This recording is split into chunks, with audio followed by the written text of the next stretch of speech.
Hello, welcome. Sorry for the grand delay. Just had another person join us for this overpowered one shot. I hope you all enjoy. It's going to be a lot of fun. One thing I do have to mention before we get started on all this is that the Whispers in the Dark, unfortunately, we're kind of running into a bit of a problem with some of the players as far as motivation was concerned for the characters. We had a bunch of characters leave and it caused a lot of party malfunctions in some ways. We decided that it was best to end Whispers in the Dark prematurely, as sad as that is. We'll be starting a new game in a couple weeks to kind of restart, get things fresh. We're going to have a campaign with short-term goals that can be accomplished so that if the party's not working together, we can try something else. If the game does go well, though, we can all, continue on with that campaign. So if you're looking for that kind of higher level Pathfinder game, that will be coming. We just got some people who are, going to hopefully, like, with a fresh start, work a lot better for everyone. So that in mind, today we're going to be having our overpowered one shot to kind of help fill that time. Also, we had a lot of fun making the characters last time, and we're just we're just gonna throw in some extra time, extra character on it. I'm excited. As well as, who knows? Maybe we'll do some other fun one-shots or some other fun ideas for the next couple weeks. We'll have to see. But we should have that session 0 for the new campaign in about a week or two, depending on one of the players. So, we're just going to finish up a character here and then get going. How many cantrips is it that I know again? 5.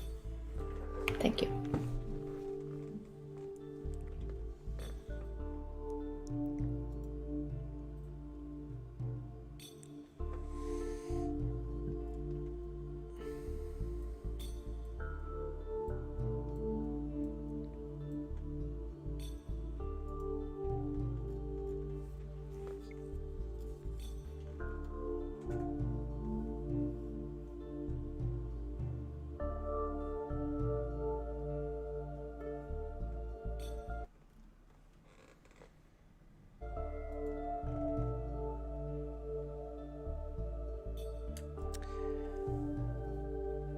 And then to your spell list, add Dimension Door and Mirror Image.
Does everyone else have all their spells and all their stuff ready? No, but we're most likely not going to use half of them, so. That's fair. But what if you have something and it would have been funner? That's fair.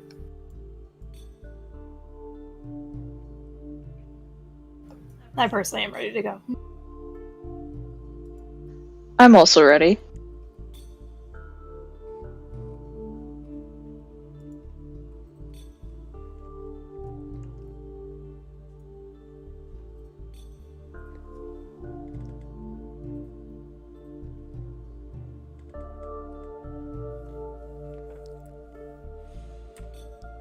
How you doing, Devin? Not bad. Spells sorted and descriptions added to feats that I forgot to add last time.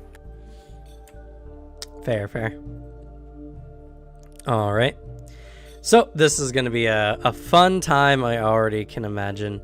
So last where we left off, you all just finally met in the tavern. You were all talking to Slade, the dwarvish innkeeper, who has been, he's been with you there since the very beginning of your journey, and he's even taken the time to reserve the whole tavern just for you guys. In fact, there should be a handout. Slade's Cup has the general gist of what the bar looks like. Everyone but your final party member has arrived, and you're all talking about your trips in the Feywild, having fun. I have to reload really quick. No worries. I'm surprised you actually took this long to have to reload with how much you're adding to your character sheet. Yeah, I had 2 of them just stuck there for a good 30 minutes, Yeah, and I can't that's- look at them anymore. Yeah, no, I know exactly what it is.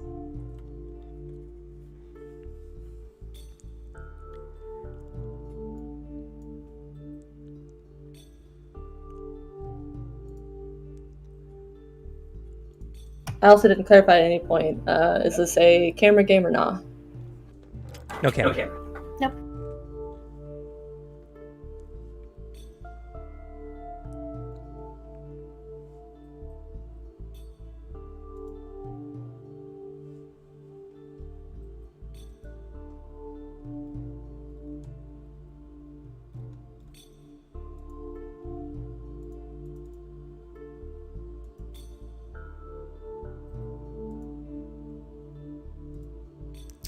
And this is the final member we have here.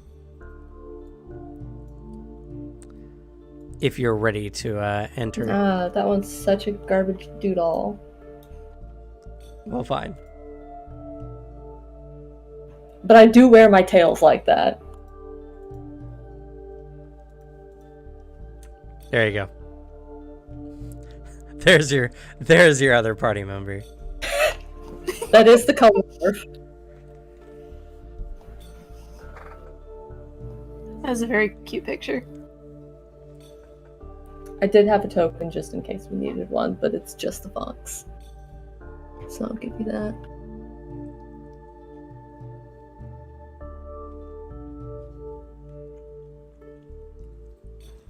Pink.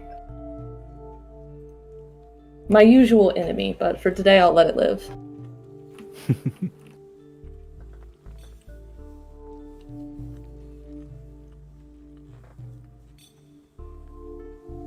Oh, I should probably present a token, huh? Yo, Listen, won't need champagne, tokens. but more foxes are cute.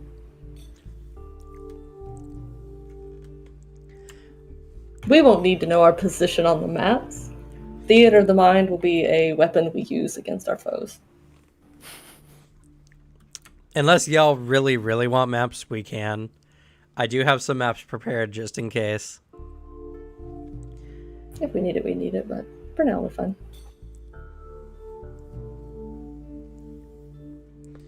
But, alright, so everyone else is sitting at the bar laughing. You guys were just talking about Braylon getting swallowed when you were in the first world. Oh, that's right. Yep.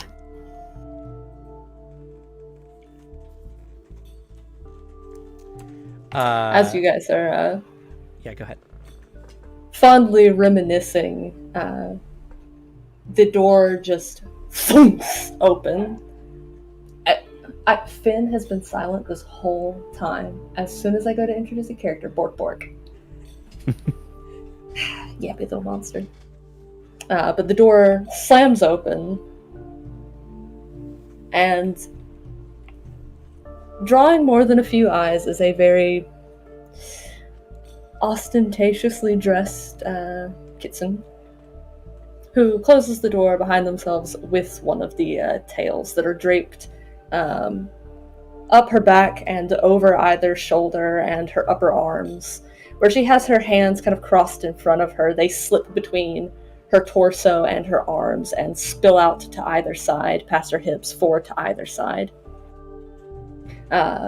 She's a rose gold color for her hair and her fur, with long tapered ears, and this just serene expression on her face.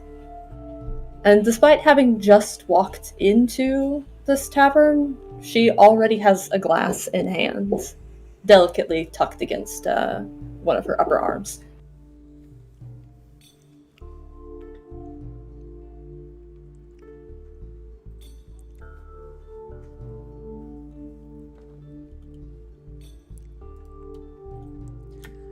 Sorry, I got a food delivery.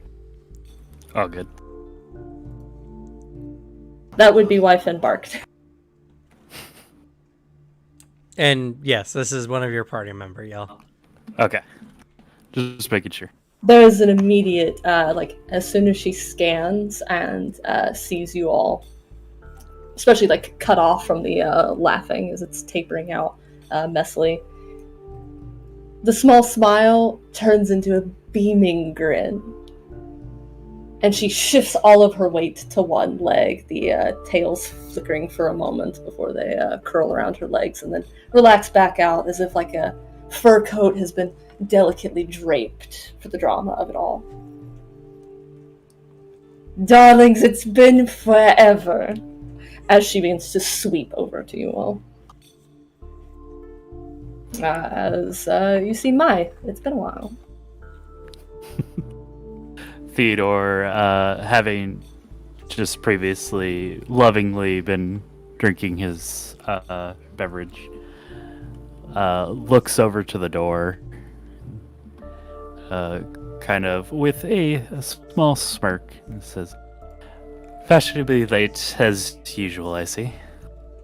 She pauses mid-step, canting her shoulders back a little bit, and does a small half curtsy.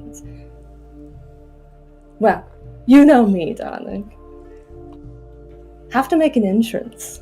As she moves over, and immediately the tails drag off of her shoulders, sweeping out behind her and curling forward. The fur at the ends of them actually splitting almost into very vague, finger-like shapes, very rudimentary, as they wrap around anyone who's near to whatever corner of the table she approaches, grasping onto arms, on backs, laying over the back of chairs as if she's draped her arm across it, before she actually reaches and immediately draws you into a hug, whether you like it or not.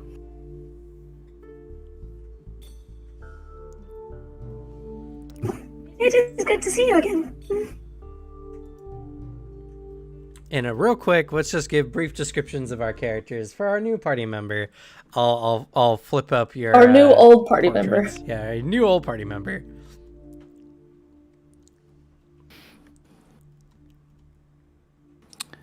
Well, since my picture's on the screen, I guess I'll go first. Theodore Tumblespry is a older rat folk at this point.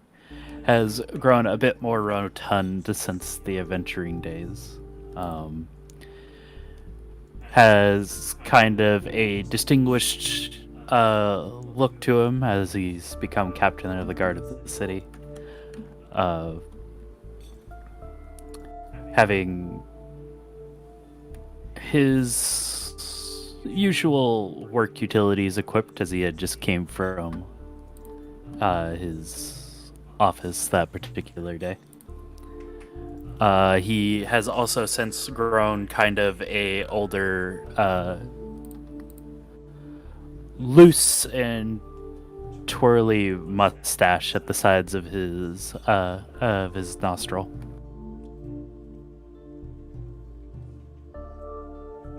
He seems particularly stressed, but very eager that everyone is coming in and to be there.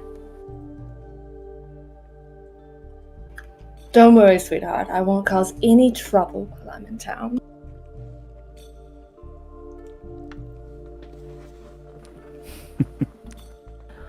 That would be much appreciated.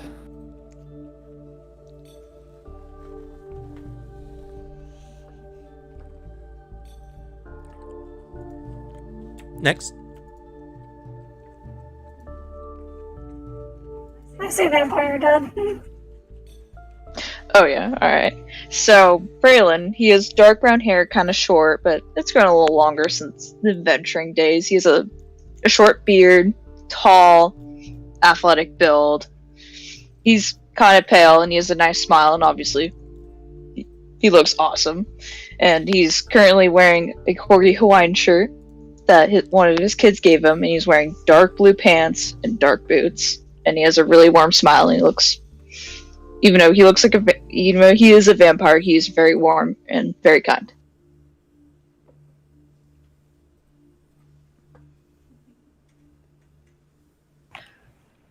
Oh, I like the step up in style.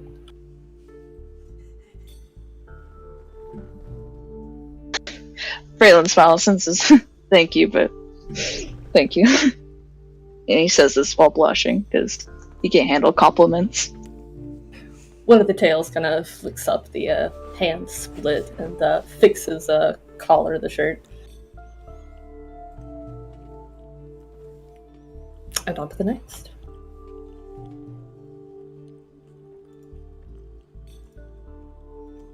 Alright.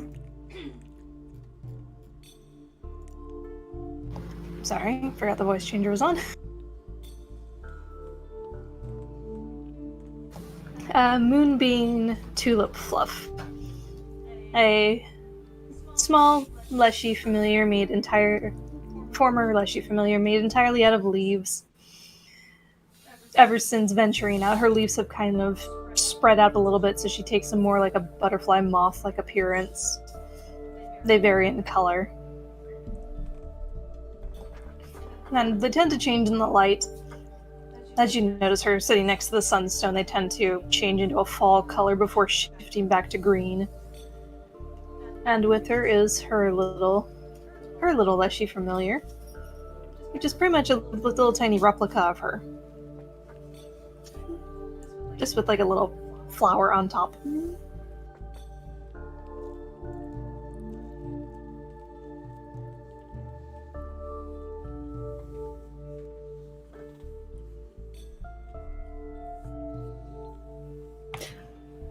And you, darling, as resplendent as always. A breath of fresh air. Thank you. Though it is hard to compete with your sense of style. The tails all retreat, sliding up her back and falling over her shoulders, returning to the long fur coat look. So long as we're all aware. She winks.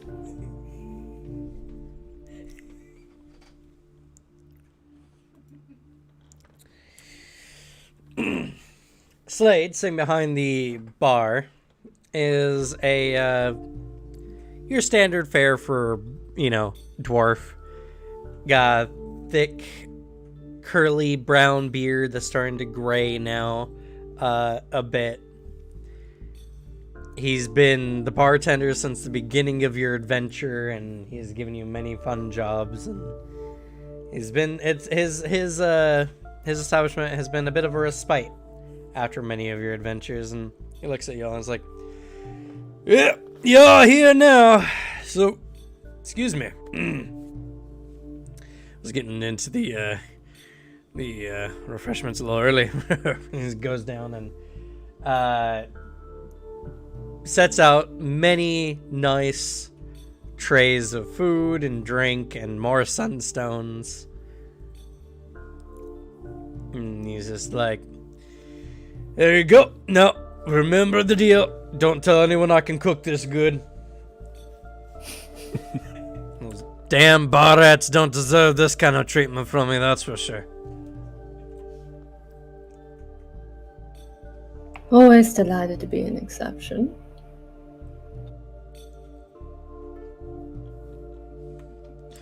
Well, after all you all donated after my tavern got nearly destroyed in the accidents, well, it's the least I can do. And as a frame of reference, you guys have been retired for like 20 years at this point.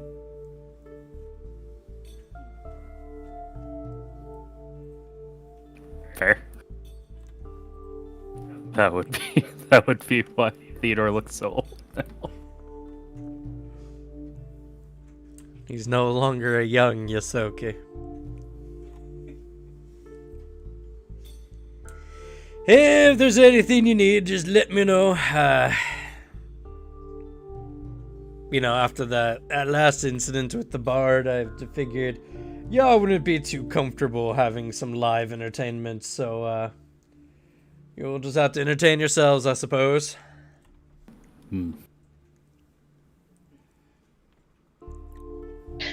Don't worry, we're pretty good at doing that. Oh, I know. Mister gets swallowed every other weekend. Sure, he just goes off and goes tend to some manner behind the counter. I'm so sorry I made that up, but it's so funny to consider that's what happens. Braylon squints at the bartender. He's just like, mm-mm.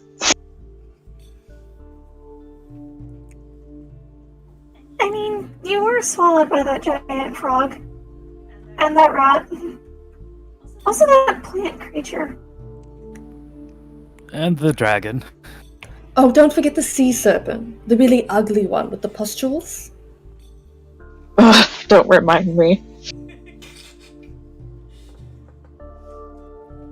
He pats him on the shoulder. It's alright. It was all in the defense of the rest of us, so we appreciate it. Braylon smiles and says, no problem. And makes a fun story, you know? Or 5. Or 10. I said it. I didn't say it.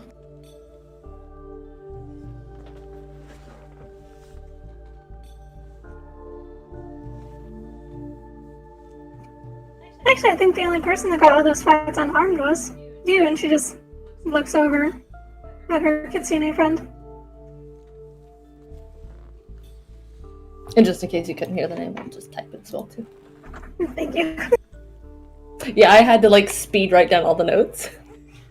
It's all good. Oh god. And sorry, what had you said?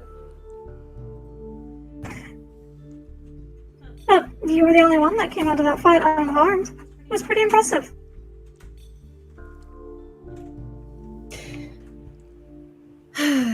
Well, I have my ways, but personally, I just don't like to get my hands dirty. As she's settling down now and has sat in her seat, crossing one leg over the other, and the tails kind of just pulled out every which way. They take up an inordinate amount of room, and she is not shy about getting them into your spots as well. Oh jeez.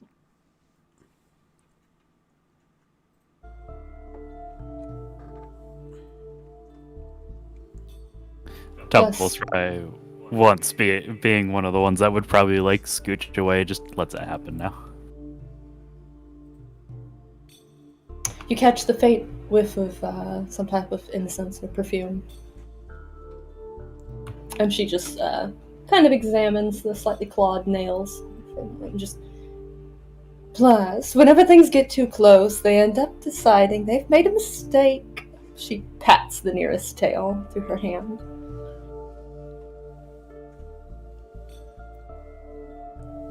As she has violently bludgeoned many a creature with her tails.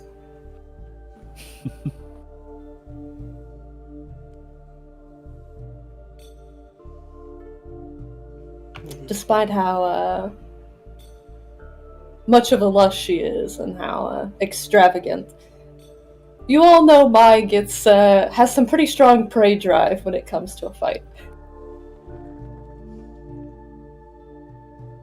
They always expect her to be the backline kind of caster.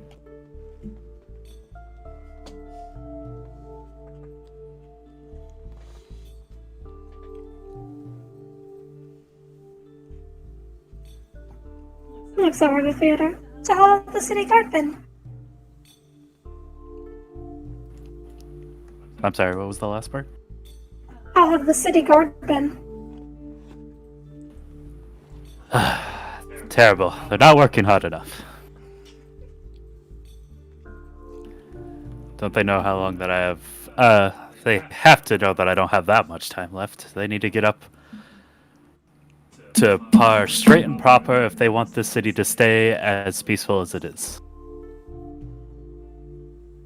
What are they doing wrong exactly? Mai Goofing hides off. a snicker behind her hand. Goofing off, not training diligently, I might add. Not training 28 hours a day, 7 days a week, darling. Exactly. But they all have good hearts, I suppose. Which is what I look for first and foremost in my men. And women. Well, people certainly don't go into it for the pay.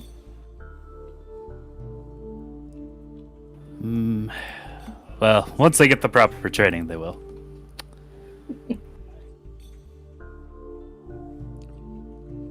Mind you, don't hold them up to impossible standards. She gestures at you. He kinda, strokes his mustache and takes a sip. I can't promise that. But I can promise a proper working guard. That being said, looks over to Mai. How have your adventures been? It's been a very long time since we saw each other last.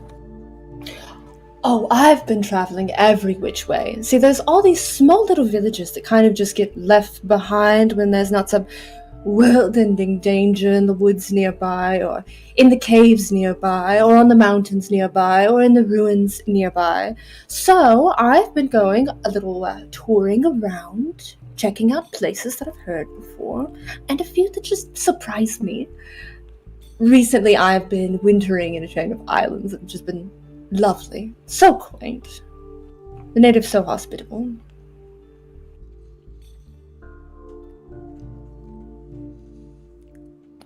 Any interesting beverages along your way? He says with an eager smile.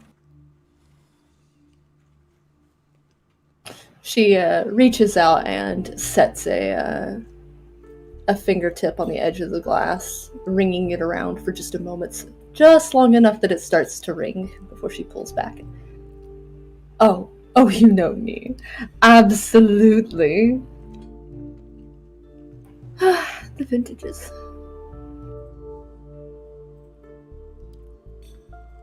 I did have one funny little cocktail, though, that I saw purple for like a week. Bizarre.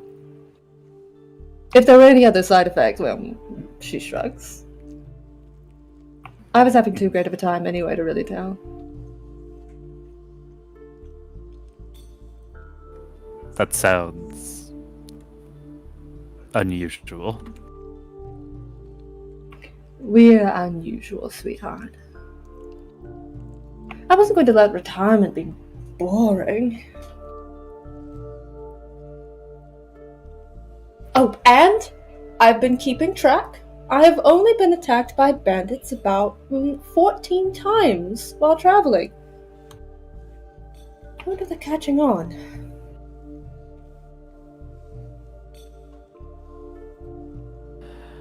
It's better than what it seemed like we were attacked by bandits every other day. Oh yeah. The woes of those early days.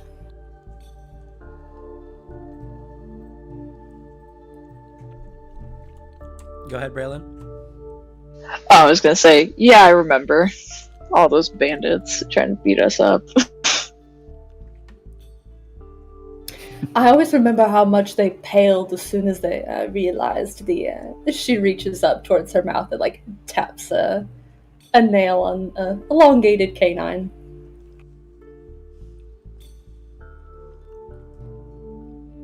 Not that that ever really stopped them.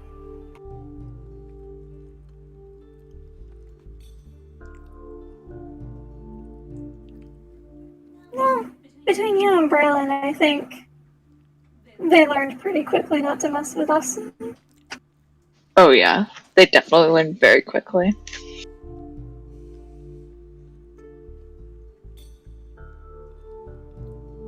You know, I feel like it had to have been harder back then, but I really can't remember struggling. I think I've just always had just too much fun with it.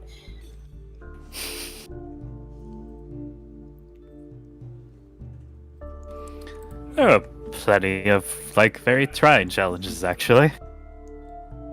Oh, well, of course, but it's like wine. It's good at any age. It just keeps getting better. I don't think I was ever bad. Does like an eye roll and sips into his drink. Braylon shakes his head.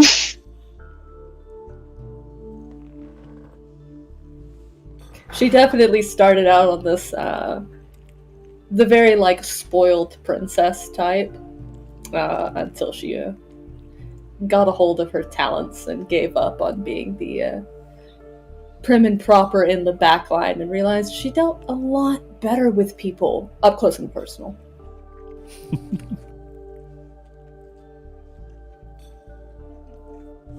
She also used to try to face, and you all realized pretty early into the early adventures, she's not fit for it. Rubbing elbows? Yes. Actual face? No. She has chronic, I don't care what people think of me.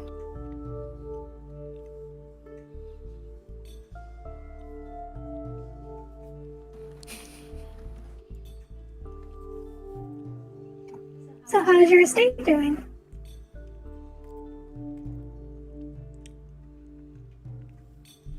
She just looks to everyone. Oh, what was? I will tell you if I ever make it back home anytime soon. Please don't tell me you have a cot in some dingy little office somewhere. Fine, I won't tell you. At least get like a nice chase lounge or something with some nice little pillows. I'll consider it.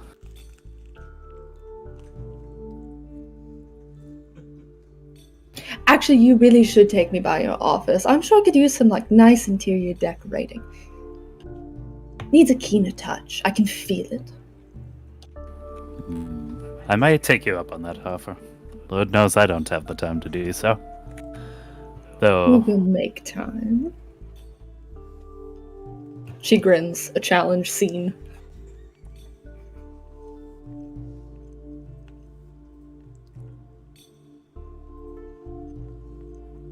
Maybe we can all help out. I'm sure Braylon can take charge and train them for a day if you want to do the interior decorating. And I can plant flowers outside. you are quite adept at combat, I will say. He looks over to Braylon. And you're far younger than me at dealing with it, or at least you look it anyway. Braylon smiles and says, "Yes, I'll definitely whip them into shape if needed. And they'll be very good for you by the end." How is your estate, though? Oh yes, speaking of wily youth, do update me. How are the children? Oh, they're doing great. They're a little bit crazy though. Having 7 is such a handful, but I love them all so much. They're all very great, even though they are crazy. She gives Moonbeam like a look. She very clearly like has like a hand over one side of her face so that Braylon can't see her exact expression. She just raises her eyebrows like this. 7. She just melts 7 and rolls her eyes, even though this is a surprise to no one, before she switches a hand back under her chin primly and smiles back at him. Well, I'm so and just glad we're all chuckles. doing well. I don't know how you keep up with it. Honestly, I don't know how I keep up with it either. Even though I'm 140 years old, parenting is very hard. Like, how does anybody know how to do it? You know, That's- your youngest is still asking for that bear cub in my little sanctuary. I know, I'd love to give him one, but my wife would kill me. Ugh. She's scarier than anything we've ever seen on our adventures, I swear. But how polite is she? Because if I give your child a bear cub as a gift for like a little holiday, a birthday gift maybe, could she really turn it down? She might. I'm not sure. You'd have to try. Again, there's a gleam in her eyes as she sees another potential for shenanigans.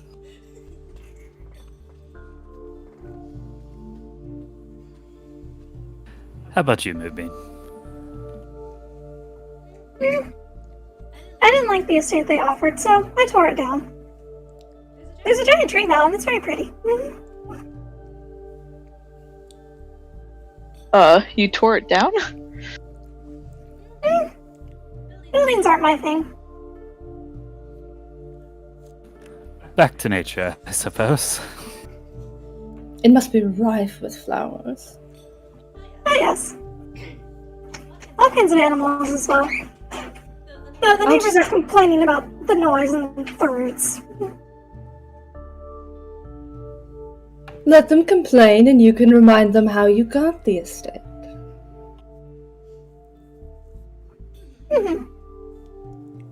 Think I need to work with the tree a bit more. Think I accidentally made the flowers start burning people.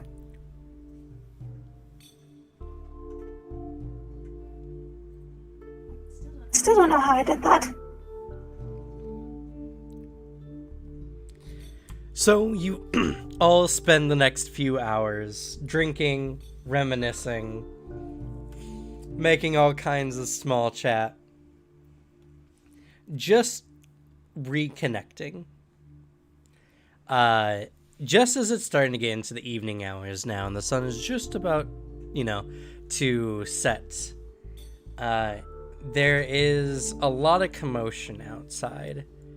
And it was something that was very small at first, and none of you really paid too much attention, considering y'all's perception scores, though.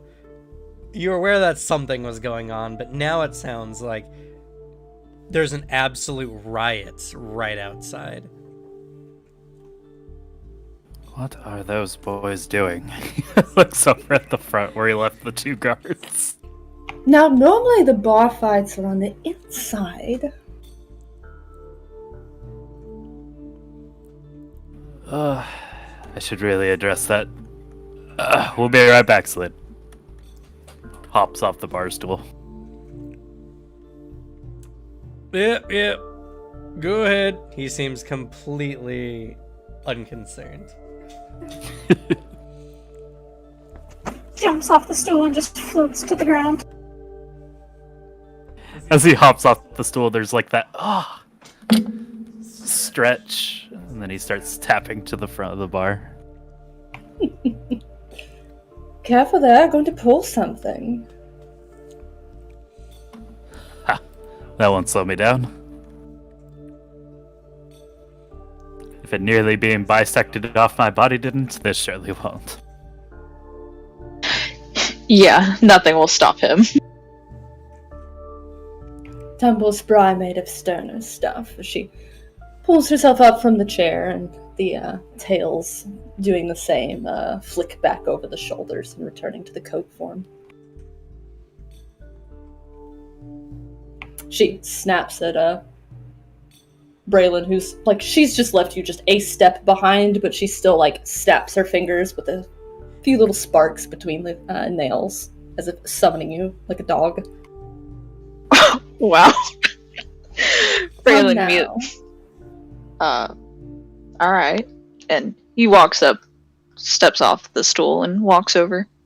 And then she hooks an arm over your into yours around the elbow, and drags you along with her. Oh god.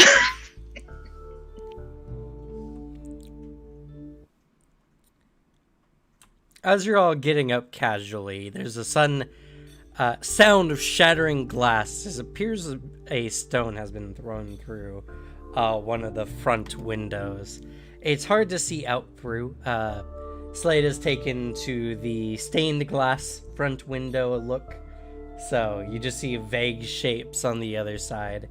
But now that the outside sound can easily get in, you hear what appear to be the sounds of rioting. That's a fine if I've ever seen one. And he starts rushing to the front door.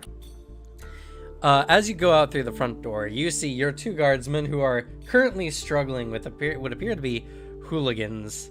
A couple of, probably human individuals. They're wearing, pants with suspenders, no shirt, but the most striking feature are these skull-motifed masks that are emanating light, as if the light cantrip has been cast upon them.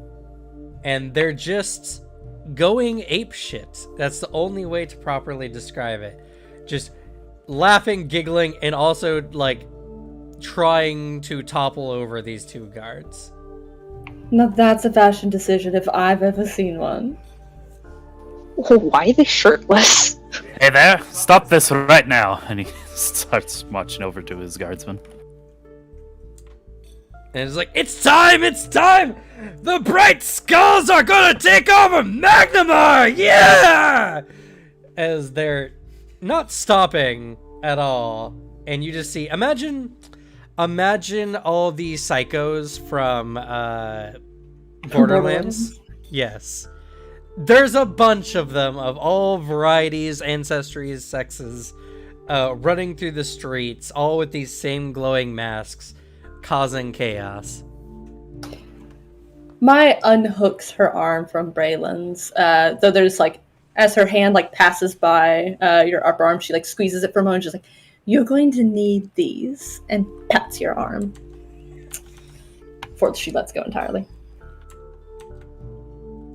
By your order, guard captain.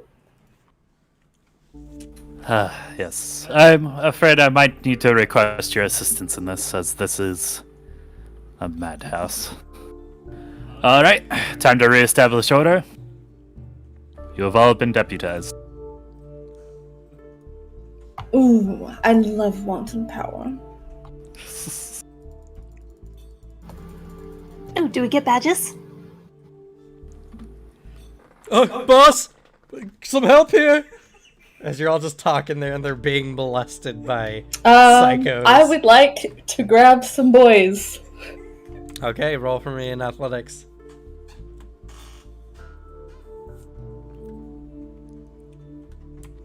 Yeah, he's completely restrained. She, one of the tails from the coat snakes off of her shoulder, down around, between, against her side, and snakes forward, the fur splitting into that hand-like shape, and just wraps around the guy grappling with one of the guards, and just pulls him upwards, holding him. Let go! Let go! You'll pay for this! Oh, no, I won't. How big is the street? Width-wise. The street spans 25 feet across. Okay. Moonbeam rushes into the middle of it and uses one of her spells to try and, in an intimidation act, try and at least corral these rabble-rousers for at least a minute, and she transforms into a green leafy dragon. Ooh, adorable as always. I absolutely love a good show. Here, maybe we can get you a better viewpoint as she kind of like flips the guy like upside down and just shakes him a little bit.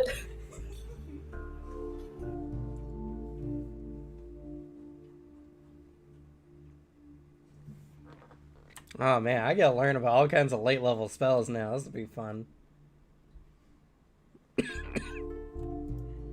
She does pick the green dragon, since it matches. Well, You just turned into a technically, there is full-ass forest dragon. Even though it doesn't give the stats for it here, there is technically one.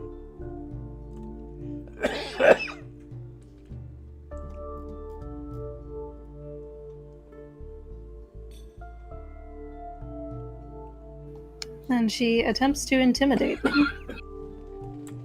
Okay, go ahead and roll intimidation. Okay, not bad. Not bad when you rolled a 3. I'm going to miss these numbers so much.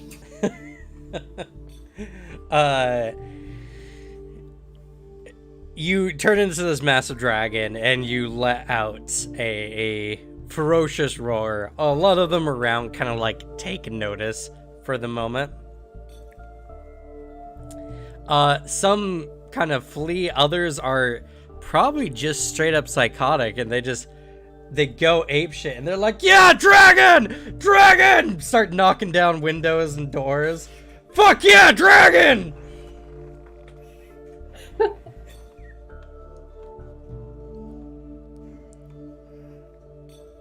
Ooh, they'd love the show too. Looks over at Braylon. Do you blame him? Dragons are pretty cool.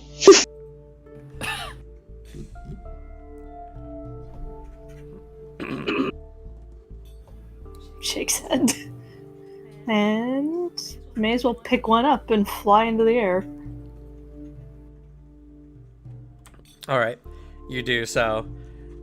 Actually, roll for me in athletics.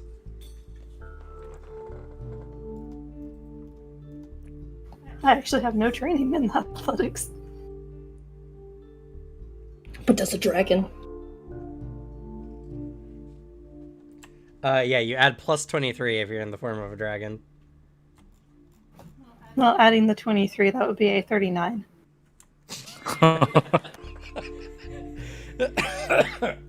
For your reference, Vale, since you haven't actually played the game before, our recent level like 8-9 party, they were rolling in like the mid to late 20s, early 30s.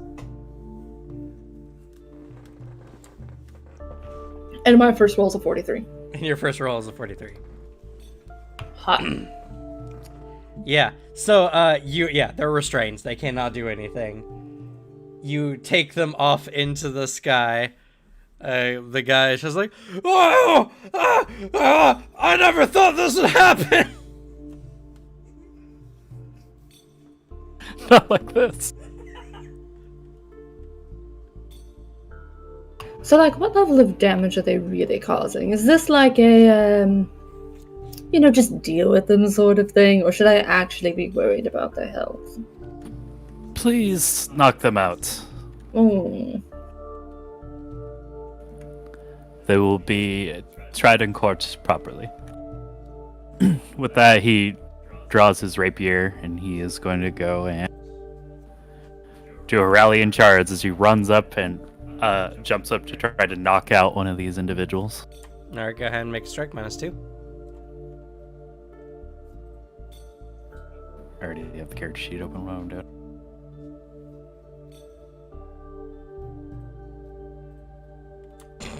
That was a 39. That hits. Your damage seems really low. Oh, it's because you rolled like garbage. Yep. Oof. Well, regardless, that's still a critical. Which does 28 points of damage. Oh, plus a deadly D8, so an additional D8. Please don't kill them.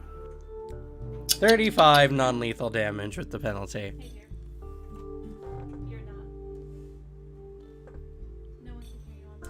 No one can hear me on stream?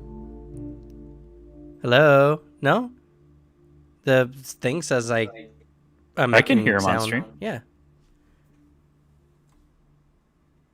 Yeah, I can hear you fine. Oh, maybe that's on YouTube side. I'm looking at Twitch side. Same here. Well, I guess if anyone could check on the YouTube side of things. Sure.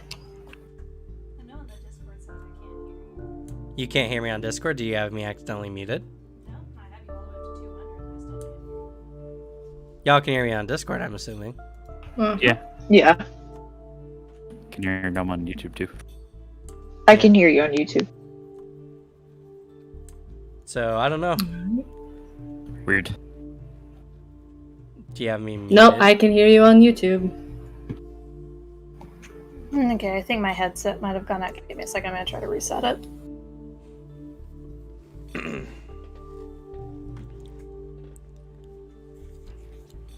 Yep. Well, YouTube and Twitch good. Suzanne crazy. But everybody, including the 2 guards, get a temporary hit points of 5. But this is where things get interesting. This activates because I critically strike a foe.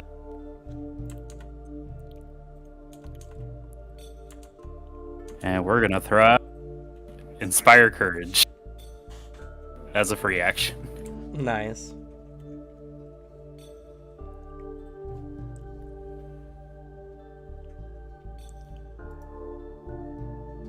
Everybody enjoy their +1 status bonus to attack rolls, damage rolls, and saves. And he will take on his martial stance. All right.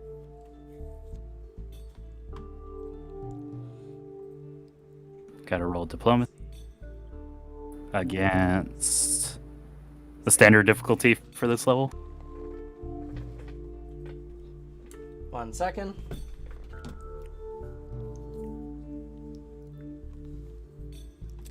Standard DC for level 15 is 34.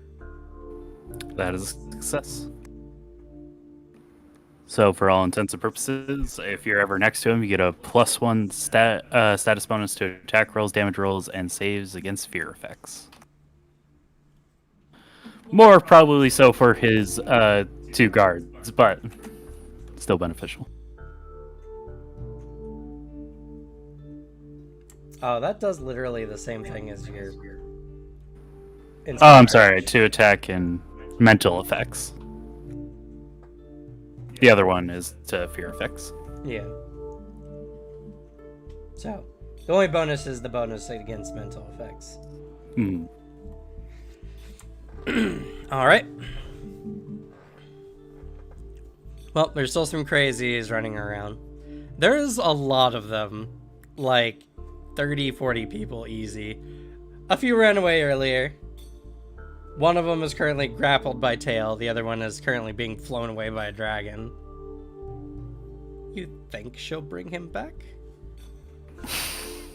She could drop him. Braylon, what are you doing? Braylon will get the closest enemy, grab him, and then slam him to the ground, and then try to knock him out. And then anybody else, any other enemies near him, he'll try to intimidate them. Okay. So you stride over, you grapple. Go ahead and make an athletics roll.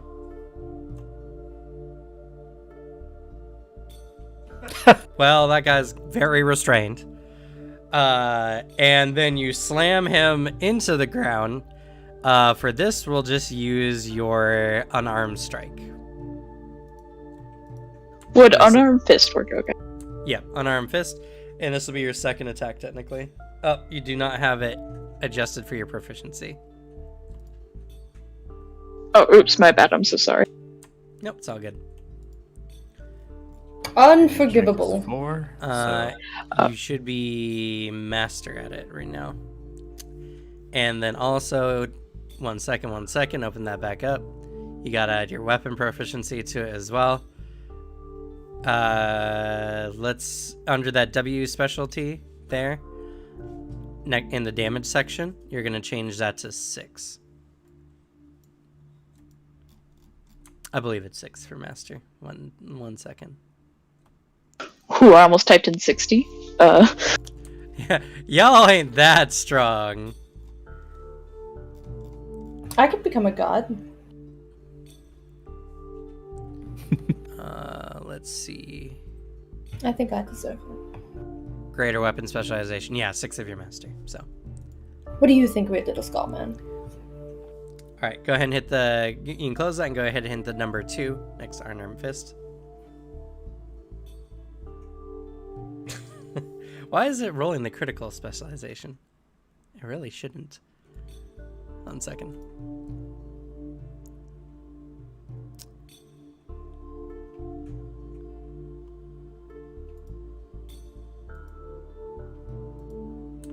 Okay. That's definitely a crit, meaning you do 26 bludgeoning damage, and they're stunned 1. So you slam this person to the ground. Oh yeah, -2. Still a crit, despite the -2. Slam them to the ground, and their eyes kind of become all swirly signs, as you've pretty much knocked them out. Nice. I have a very important question for you, DM. Hmm? Oh, DM, not DM. Ah. Can spells be non-lethal? Unfortunately, not unless you take the non-lethal spell feat. Oh, well, that's so unfortunate. I mean, for somebody else. I feel like Admonishing Ray would have been a great one for this character. Admonishing Ray would have been good. It's essentially a magical bitch slap. Yeah. That is amazing. And with the dude that I am, like, holding here, can I just, like, take the little glowing skull hat off? Yeah. She takes it off with one of the other tails and just flicks it off down the street. And she's going to use Detect Magic just to see if there's anything driving them bog wild, or if they're just fucked up and having a good time. Okay. I mean, for all intents and purposes, we'll count removing the mask as a disarm check. So just roll an athletics for me real quick, just in case.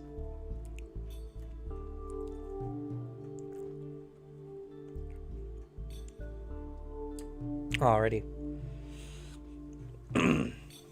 And your tails can do the disarm action, so Mm-hmm.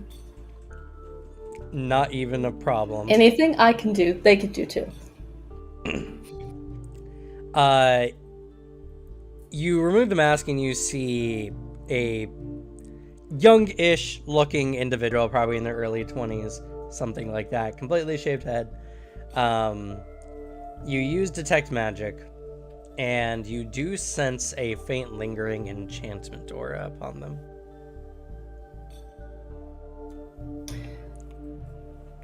So who are you again, these little bone boys? She kind of like, the tail's like shifted to just be holding like basically his lower legs, like knees to his ankles, and just has him upside down looking towards her face. All of the rest of the tails like curl up around behind her, splitting into like the almost clawed hand look. I'm just dying to know. We're the Bright Skulls, and we're taking over Magma! Woo! Oh, blood's going to my head!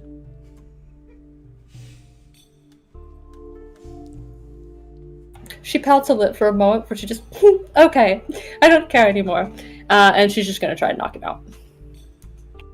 Oh, okay. Considering the recent course of actions, go ahead and hit the number 2 on your tailed slam attack. And this will be at a -2, because your tail attacks are not innately non-lethal. Is it unarmed tail 2, or is it attack number 2? There's like Weapon 2 or attack 2? the upper 2. Okay. There it is. Yeah, that's critical. That's a critical that Sleepy pie does time. 44 points of damage. Don't know why the criticals are rolling. They definitely should not be. Oh, you have to turn off the option in the options section.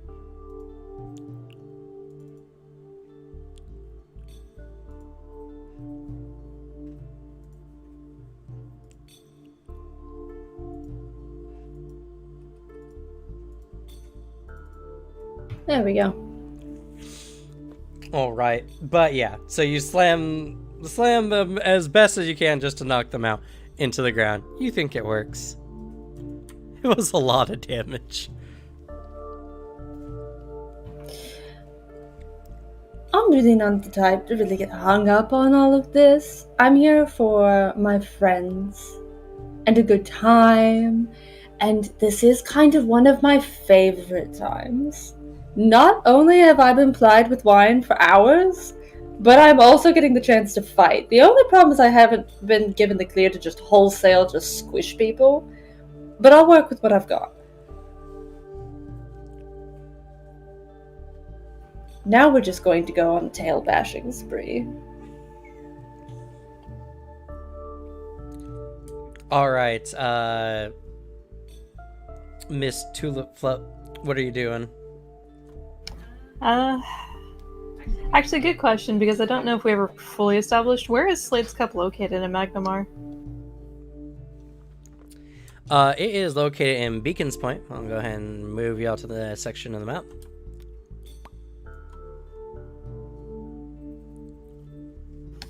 Okay, since we're close enough to the water, she's just gonna fly close enough to the edge and non-lethally drop the one she's carrying in the water before heading back.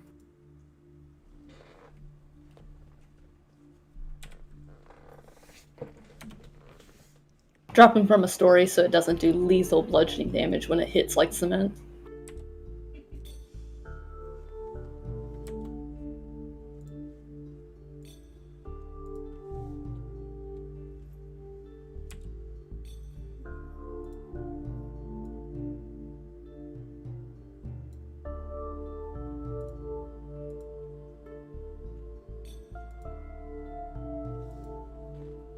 I'm adding Slater's Cup here, 1 second.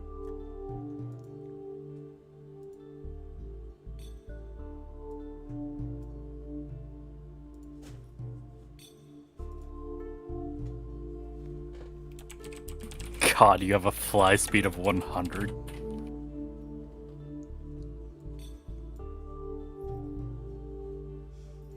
There's a lot you can do in a minute with 100 flight speed.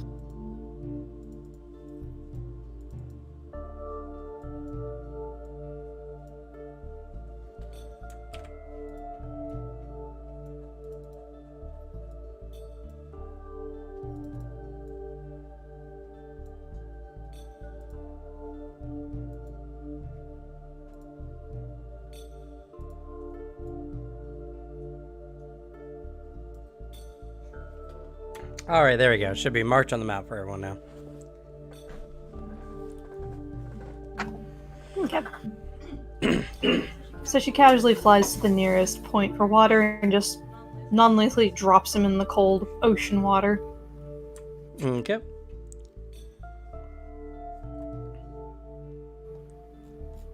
Heads back.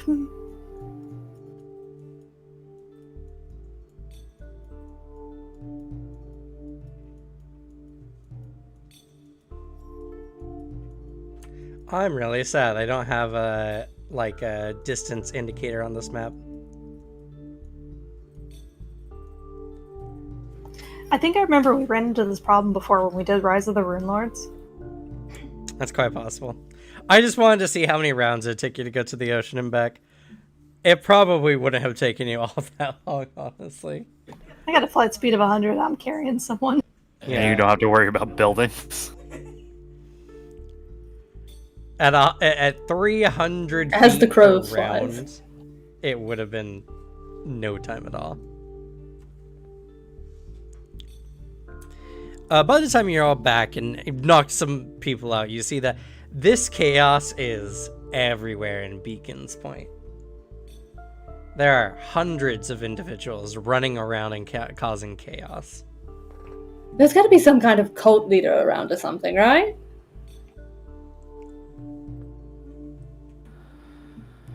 That is a very likely cause, I suppose. What I've heard about these bright skulls, from a societal standpoint, hearing rumors about them. Sure, you can make a society roll.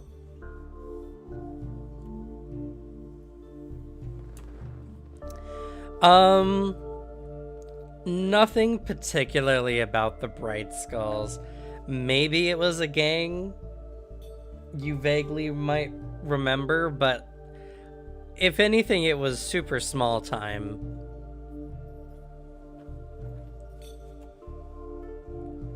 They did have some lingering enchantment hanging around. And that's after I threw off the little glowing skull cap.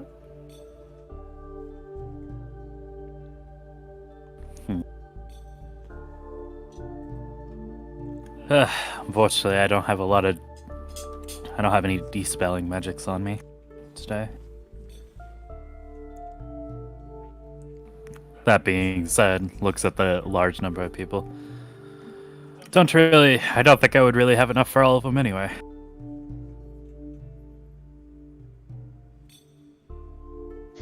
It's alright, we'll figure something out. I know we can. We're a pretty awesome team, he says with a smile.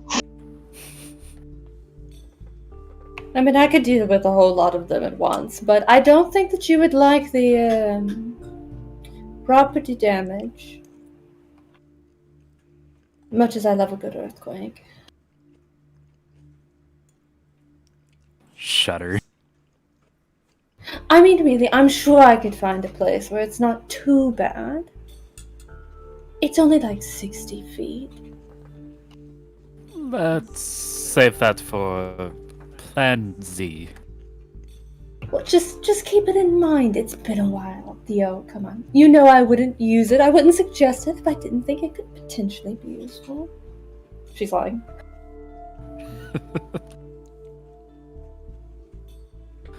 Alright, well, let's see if we can find somebody who's a little bit more decorated here and deal with the rabble on the way. Happy to crack some skulls. Before we go, she reaches over and picks up her wine glass that she had set down. You can't kill him, remember? Oh, be careful. You don't necessarily have to die from a cracked skull, but it was more than like, grab one man, grab another man, tails come together, clap your hands, both out. It's economic, efficient. Let's see. Yeah, as they're doing that, he's gonna take a minute to cast. And to help find things, he's gonna cast Prying Survey.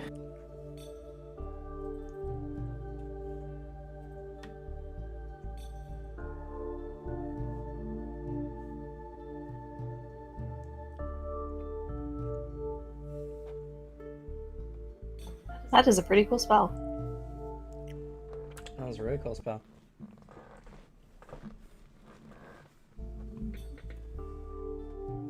What a good god you are. Best god. Thank you.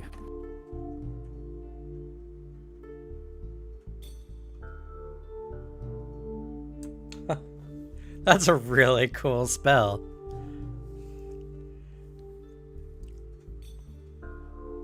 Even if you're traveling at 300 feet per minute, you can still gain the information.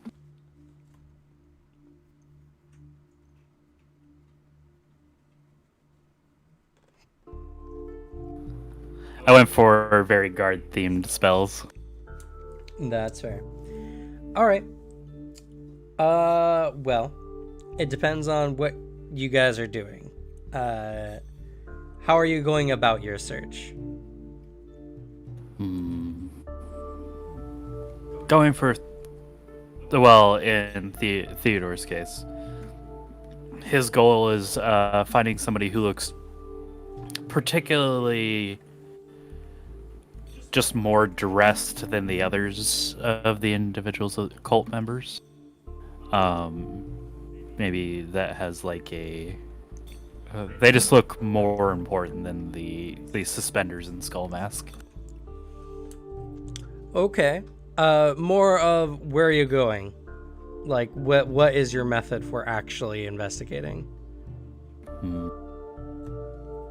If they were like spreading outwards, we probably want to find the epicenter of the chaos. True. Unfortunately, when you walked out, they were just already all over the streets. The guards kind of see where they roughly came from, if they're with us still. If you ask the guards, then yeah, they're definitely with you until otherwise, because their captain is, standing next to you. Congratulations on having minions. There's a feat for that. Did you take the what's it called? Entourage? It's not Entourage. Though it might be Entourage. There's another one though. I think it's like... Sorry. Oh, they can also help me find information if that helps. They're not technically combatants, though. Right. I don't know why I closed Archive of Nethys. I do this every time. Do you have the hireling manager? I do not. Okay. Not enough skill feats, unfortunately. It's hard when you're not a investigator rogue.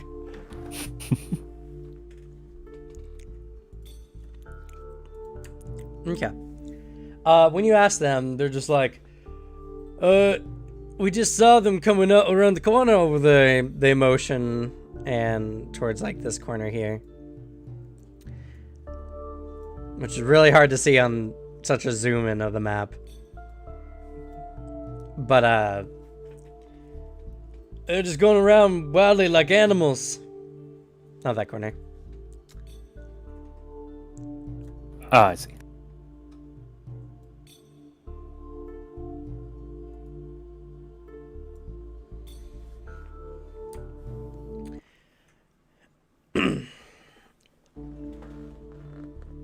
We don't know where they came from, unfortunately, sir. Sorry, sir.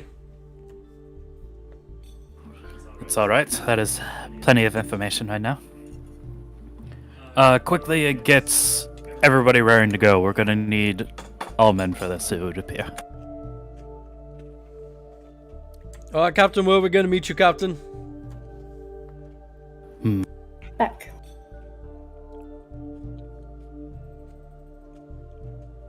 Collect who you can, and we'll meet in the park area, near the fountain. They nod to each other and like, alright, we'll be right out. Or we'll be right there.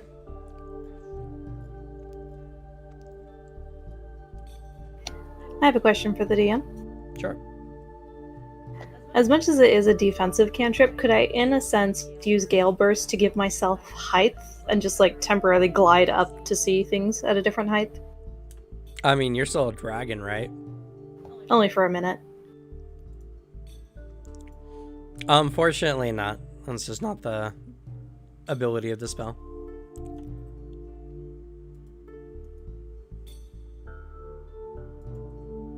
I mean, if you want an eye in the sky, I can't quite manage that. But I can go hop along the roofs if you'd like.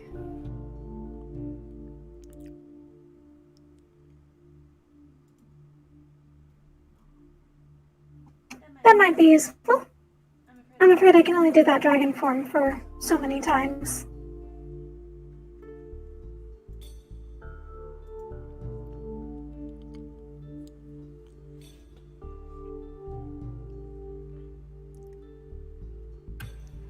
Works for me. Well, I'll make sure to run right back and meet you at the park if I find anything. And she is going to turn to one of the buildings, and her, as she walks now, the tails slip back away.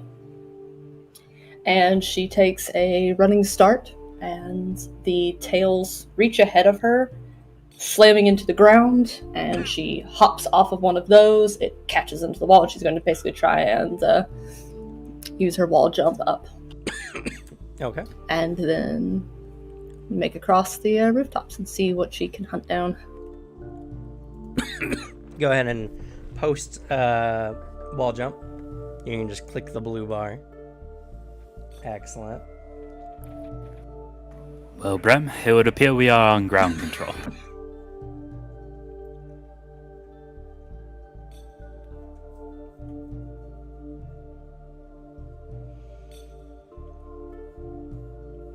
Oh, wait, repeat that again. Oh, he said, it would appear we are on ground control. Yeah. I honestly, I wish I had 8 tails so I can do the same thing. All right. She basically does the Doc Ock thing, but with box tails. Go ahead. Go ahead and roll for me 2 athletics checks.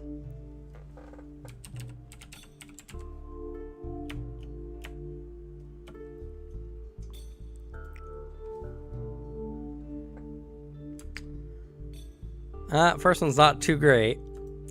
So you know, I don't know if you want to use it here, but technically, every session you get a hero point. Hero point can be used as a reroll for you, other enemies, or you can spend all your current hero points to avoid going down to 1 hit point. Failing a jump. Which I could not be less worried about since I don't take fall damage until a certain height. That's true. Yeah, the only problem with failing the jump is that you just land flat. You land prone in your square. You don't jump, you just slide and hit the ground. Now, granted, I don't actually think you can crit fail. I think you actually just failed instead. Because crit failing, if you roll a nat 1 or 20, it just upgrades whatever you currently got. Let's see, what's the DC? The DC for the jump. It was a DC 30 for the high jump. Yeah, so you actually would have just ate shit there. That's It's fine, there's no enemies around to see it, so I don't care. That's fair. Unless you have cloud jump. But your friends see it.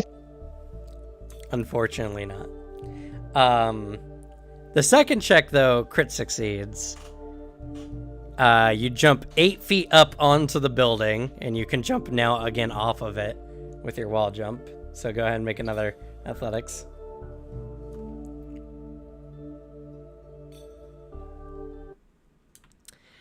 Not quite a crit success, but it's definitely enough to get onto a single-story building.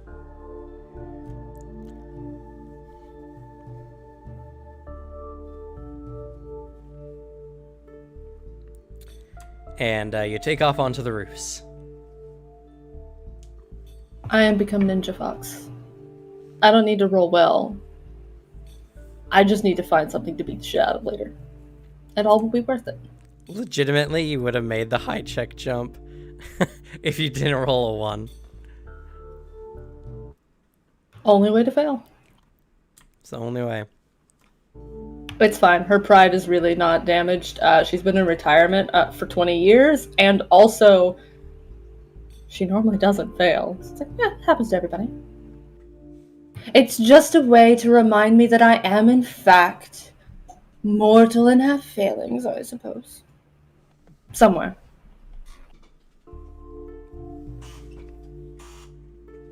Fantastic. All right. So what's everyone else doing?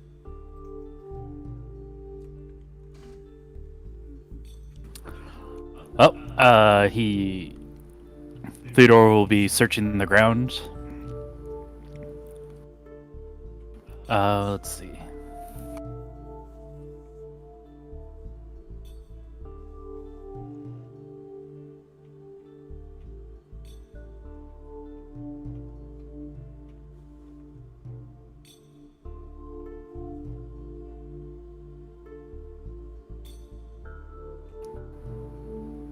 Yeah, he's just gonna take the ground route. He doesn't have, like, flippy dippy get onto building stuff. Okay, what's Braylon doing? Braylon will join Theodore. And do the ground and run on the ground. Ground patrol, sorry. And Moonbeam? Sorry, reading a bunch of feats. Fair.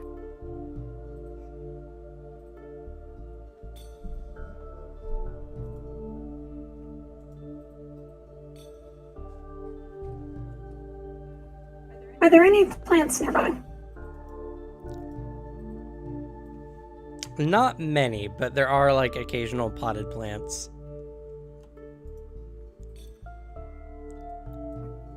She's going to be talking with plants to find out if the plants know where they came from. Okay.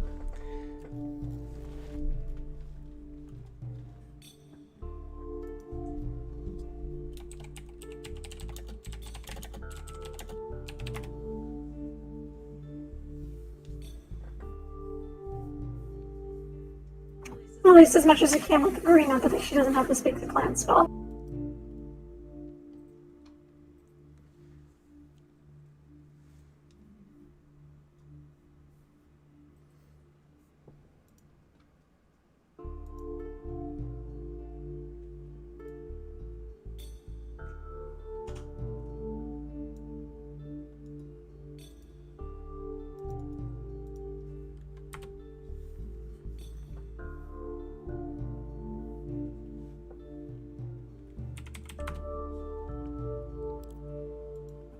Actually, she will instead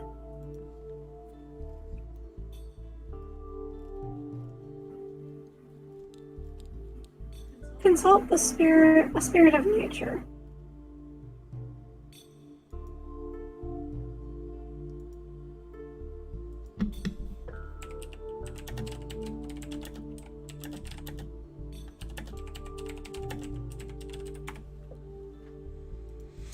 Oh, so many fun abilities to learn. All right, here we go.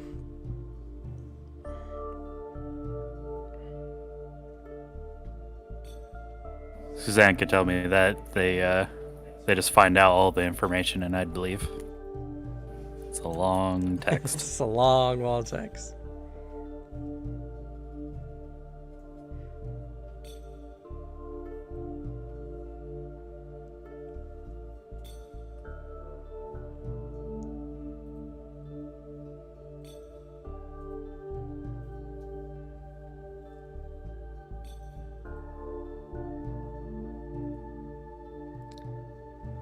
Okay, let's see. 1 second here.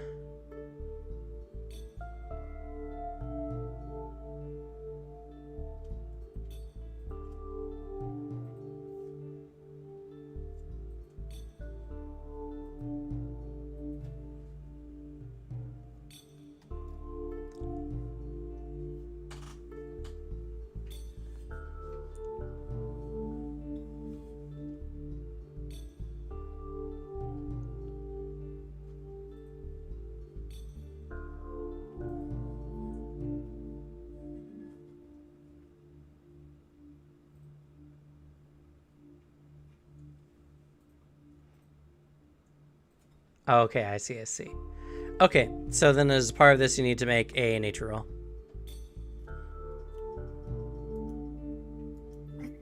Yep.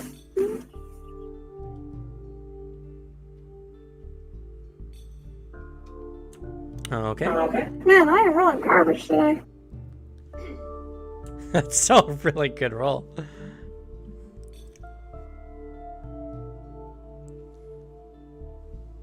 And you're a master, correct? Or legendary? Legendary. Alright, so then yeah, you can do this once per hour. Let's see.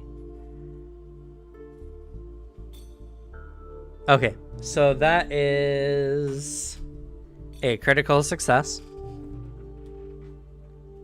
What question do you ask? As you ask the various, plants in the area around, You see small shimmering lights they recognize as the faintest of natural spirits. She's asking where the most heavily trampled on plants are.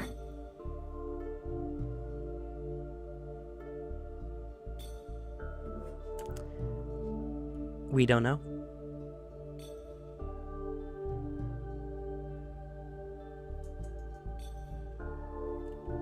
Okay, that's one. I got two more.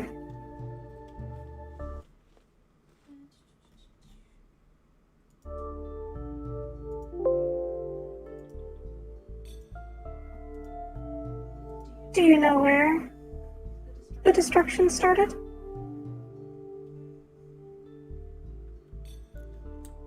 And about where in the city are you asking this? For She's reference? asking for the area we're in. So near Cider's Cup. So, near Slater's Cup.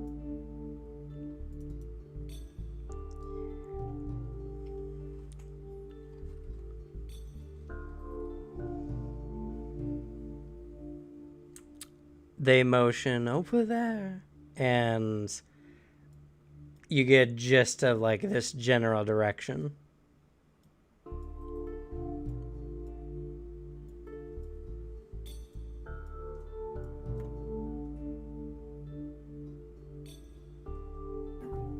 Looks over to you guys. I have one more question. Is there anything you want me to ask them?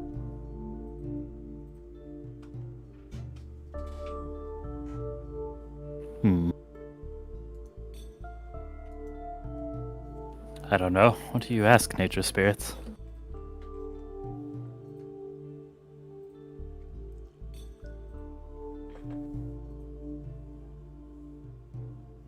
Well, you can ask them anything.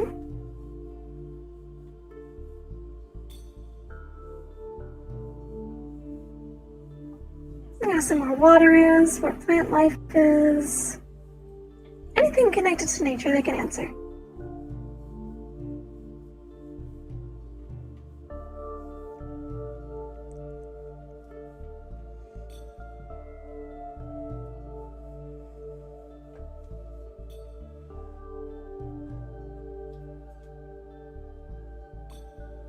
Braylon, do you have any questions?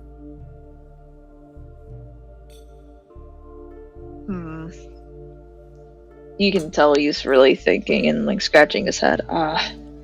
Honestly, can't think of anything on top of my head.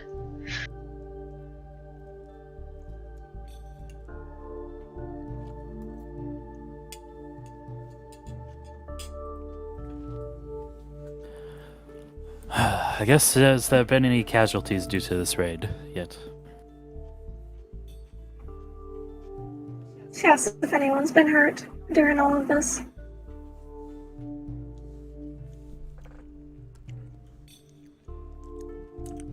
Much pain. They said much pain.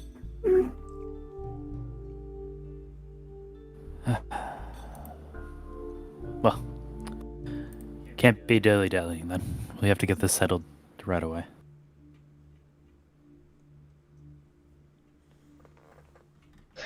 Oh yeah, let's get this show on the road and show them what's what. Hops on her pangolin mountain. Okay. So as you're all looking around, go ahead, everyone, make perception checks, including my.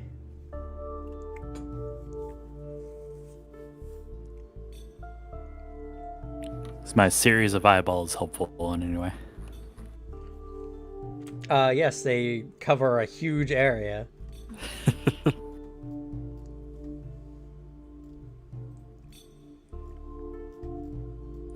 Not bad.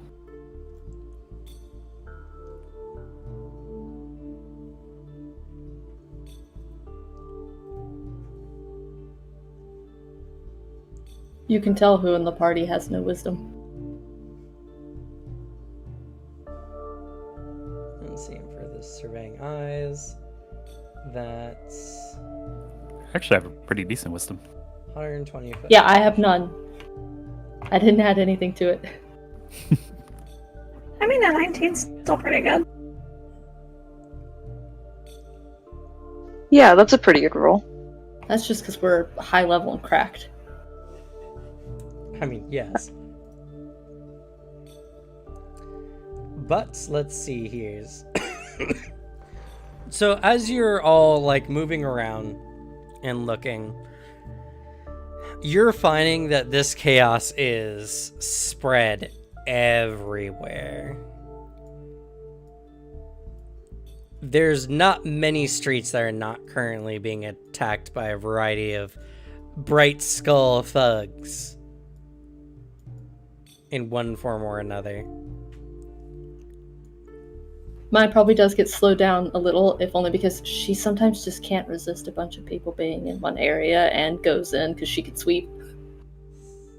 And just dead drops from above on the roofs Fair. to whap out a group before she hops back on roofs. How far can you fall with your cat fall? I'm just curious. Let's see. If you're a master, you can treat your falls as 50 feet shorter. So you can jump off of a 4-story building and take no damage. I abuse this. Holy crap. Yeah, her tails just catch her. And she just lands. She's practiced this to land as if she's just drifted down, even as the tails hit like a fucking freight train. No one expects the drop in Kitsune.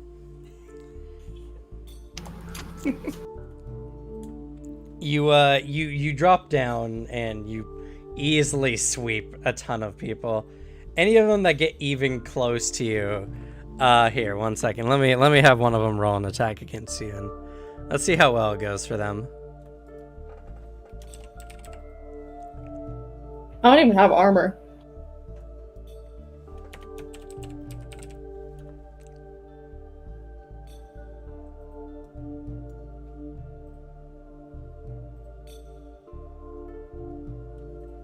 We're gonna give him bandit stats. Not a giant bandit. I'm not worried about a giant bandit. My Does a AC 27 hit 33. you? Sorry, what was that? My AC is at 33. Yeah, they rolled an 18. They didn't even get close. And just so everyone's aware, I can, in fact, disarm, grapple, shove, and trip creatures up to 3 sizes larger than me. Nice. So I'm not worried about a giant bandit. Yep, nope. She is giddily, maniacally cackling to herself as she just levels them. Though, she does it non-lethally. Don't sound too heartbroken about it. It's just, there's muscles that I just haven't stretched in so long. And this is really not giving me a good opportunity to do so. I have to hold back. I mean, a measure of care is, of course, necessary for anyone with a heart. But it would be funner. But yeah, as you're running around, you're all seeing that, like, this is spanning a big area. Did we spy anything with our perceptions now that I'm done bullying people? You don't find anyone wearing fancier clothes than the rest of them.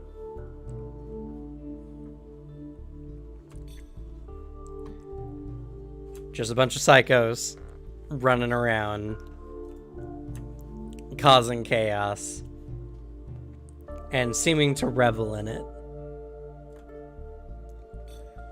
In fact, on occasions, as I'm you've seen reveling in it. before, the more chaotic an event seems to get, the more they seem to lose their shit.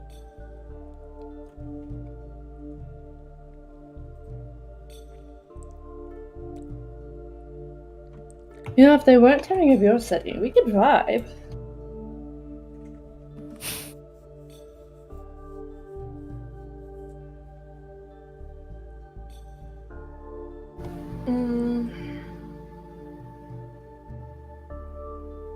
Hey, Braylon, want to ride? Hell yeah, I would. She spends a nice spell slot, shifts into dragon form, and just picks up Braylon so he has a better view of the city so we can get a view from above. You do not spy me committing war crimes. No, we don't. Okay. You take off into the air and you guys all look around. I guess both of you go ahead and make an air perception check. Oof.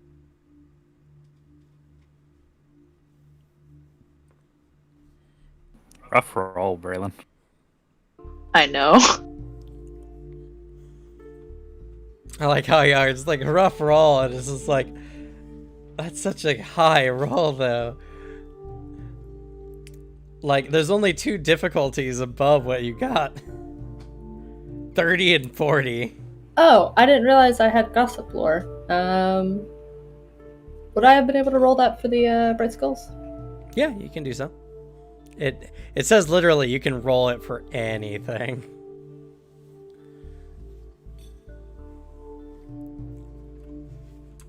I'm what the Okay. kids call nosy as fuck. From, if memory serves, though you haven't been around all too much, the Bright Skulls were just a bunch of, like, young adults anarchists. Just, you know, anti-authoritarians. Just a bunch of people who just wanted to revolt against the system. And, they've been a thing for a while. The masks they use are nothing's fancy. It's literally a skull-shaped mask with a light cantrip cast upon it. That's it. But they seem to take utter delight in the fact that, 1, it helps them see at night, and 2, it gives them an otherworldly kind of presence in dark areas. As you just see, you know, a skull in maybe their shadowed bodies. This seems very abnormal for the Bright Skulls. This doesn't seem like their standard MO. And there had been lingering magic on them. Would that just have been from, like, the linger of tossing off the light cantrip? Or would that have been more than that? No, it would have been something else. Can I roll Arcana or something to... If you Puzzle can piece keep it. one down for about 10 minutes, you can identify the magic on them. I don't think that's a problem. Oh no, I can just grab one and just take him with me while I'm on the move, right? I don't have to go to, like, the rooftops with the guy or anything. Unfortunately, Or is that to, like, mechanic catch up? well, it's more that it just... Standard humanoids add a ton of bulk to your character. And while your character is relatively strong, you're not necessarily, like, Hulk strong. It's fine, I won't drag him through the dirt. But if you can keep him down for 10 minutes, which I can say that y'all... If you get at least someone's aid, you can do so. Because, unfortunately, the only action you can take during your investigation is the identify magic.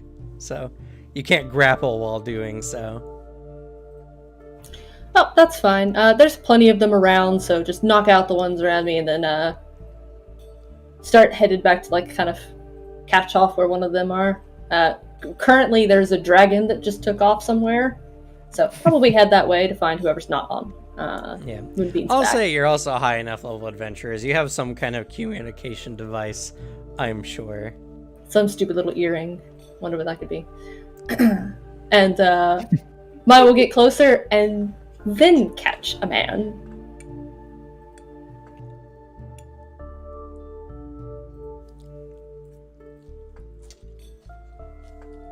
That's fair.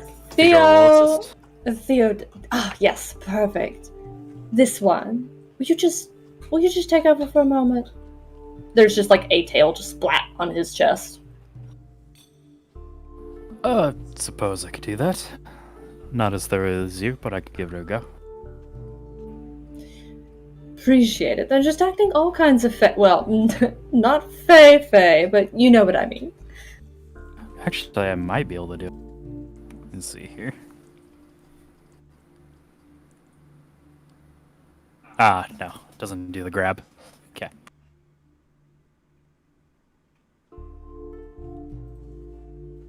I mean, you're a guard, right? You've got some handcuffs somewhere, right? That's fair. Pulls out some manacles. You pull out the good manacles. The +5 manacles. Oh no, there's manacles with stupid high DCs in them.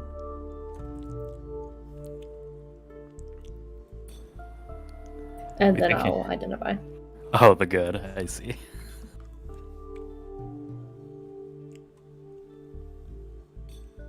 I spy with my little ritual. The good manacles required 5 successes at a DC 32. They're really hard to Christ. get out of. Jeez.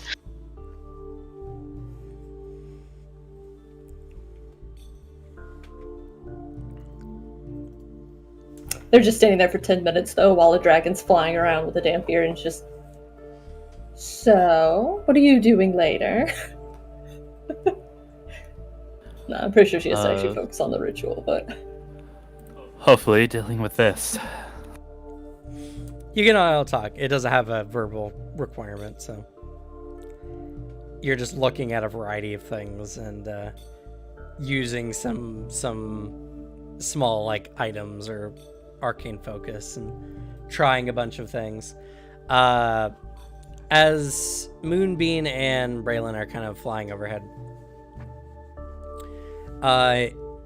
it's now getting dark out. Fortunately, that makes things easier, as all the Bright Skulls are wearing big glowing masks, and they stick out like a sore thumb in the dark streets below. They look like a Call of Duty little mini-map. It looks like when you're doing a missile strike in Call of Duty, and it goes into that heat cam. Just a bunch of bright spots running around. You see they're all over like Beacons Point, and like the Beacons Point area specifically. They seem rather spread out, though you do see a few points that have higher congregations. You see what appears to be an amphitheater up in the northwest corner. Or sorry, northeast corner. That seems to be currently going on, and you definitely see a bunch of Bright Skulls near there. You also see some kind of big event near the lighthouse with a bunch of Bright Skulls. Not only that, but on the docks on both the north and south side of Beacons Point, you see other smaller congregations of Bright Skulls. Whatever's going on, there's a lot happening at the moment.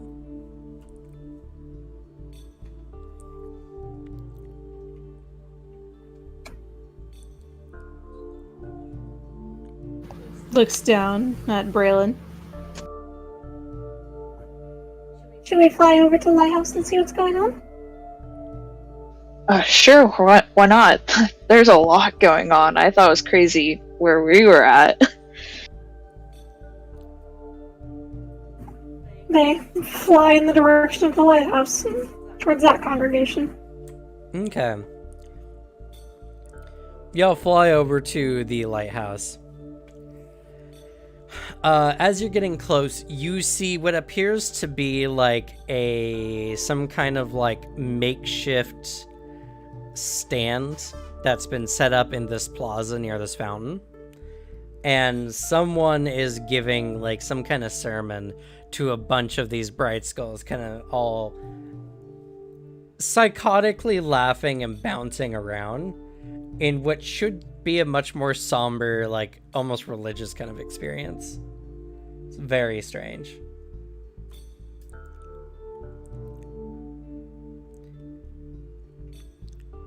You can't hear right away unless you decide to just, land right in front of what's going on.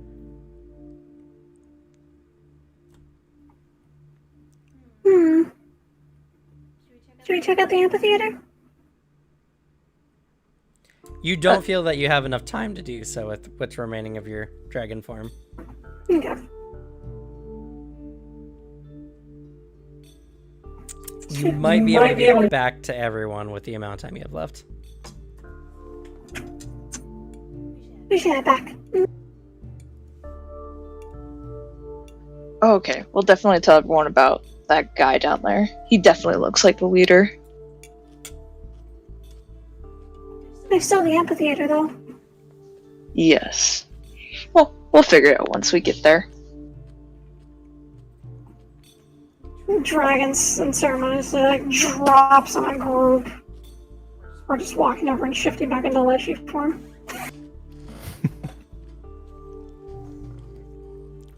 You land on a bunch of them, knocking them out pretty quick order before you're coming up.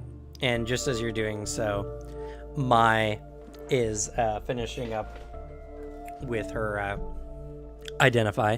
Go ahead and make an arcane roll. I'm Cry. You do have a hero point. You do. Sure.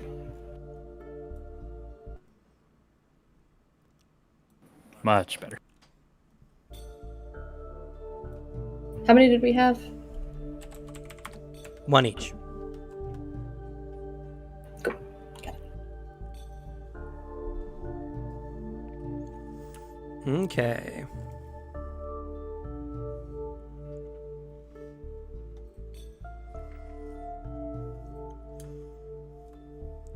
One second.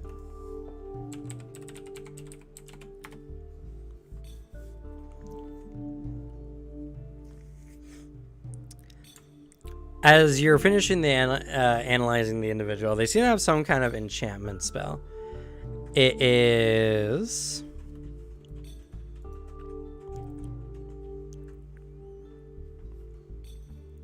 similar to how the suggestion spell works, which is you suggest a course of action to the target, which must be phrased in a way that seems like a logical course to the target and isn't innately self-destructive or obviously against the target's self-interest.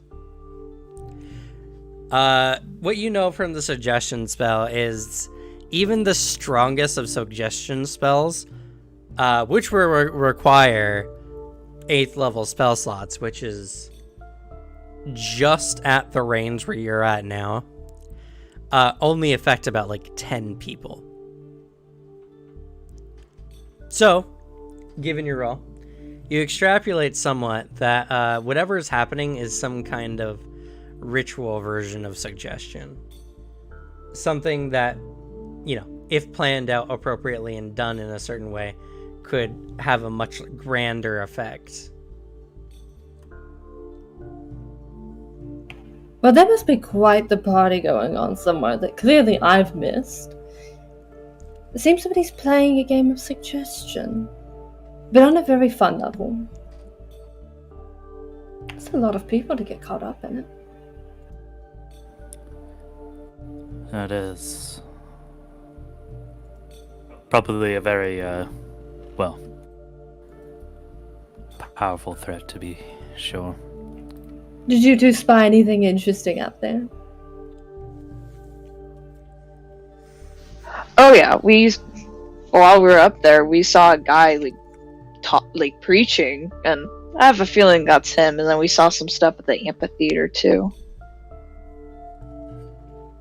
What was going on there? The amphitheater, there's a lot of them. We weren't able to see with the amount of time I had for this ball. But by the lighthouse, it seems like it should have been a normal religious sermon, but they were just being their extremely excited selves. Ooh, There's lighthouse, also bright skulls. That's on the nose. There's also a couple smaller gatherings at the lower and on the northern and southern docks from here. Well, clearly the funnest options are either to go to the amphitheater and see what's what, or to go check out this lighthouse. Hear the good word. It's very likely that it might be at the lighthouse, I think. Oh, I hope so. I think so too.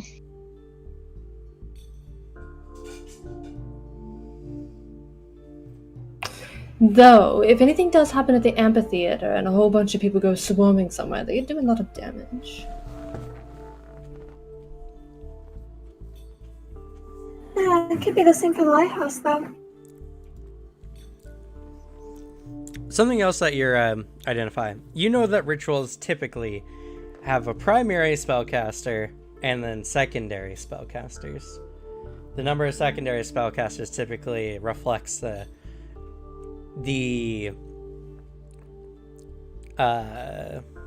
like either the strength or the coverage of a spell.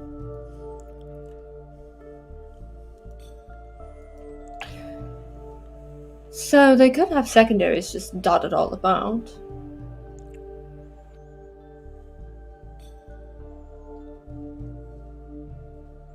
Then they'd be able to carry quite a bit of distance. And the number of people. Hmm. And Jim, you said this was all over Beacon's Point, and it didn't look like it had stretched to any of the other districts yet. Correct. Beacon's Point seems to be the focus of this. Well, whatever they are, they're staying in Beacon's Point for now.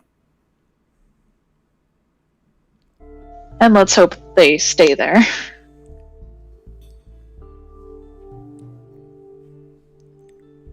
So, guard captain, what do you think?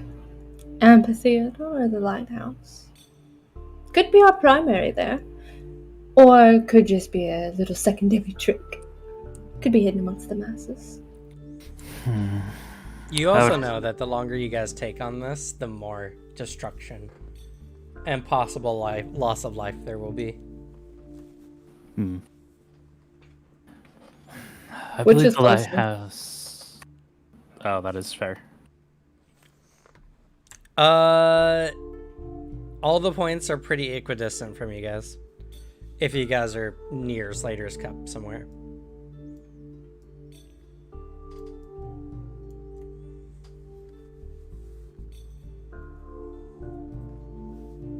Yeah, that's fair.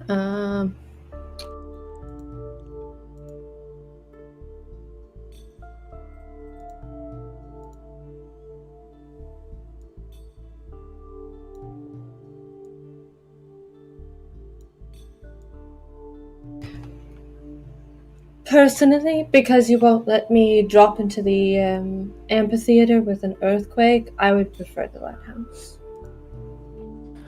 That's fair. We should also head to the park briefly. Do need to give the guard their orders. And hopefully they could keep it localized in Beacon's Point.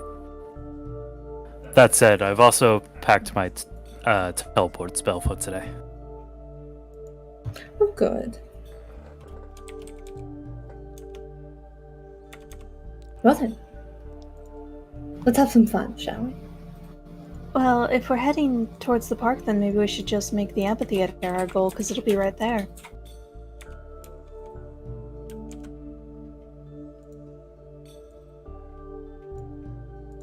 Oh yeah, because that's in between us and the amphitheater, so.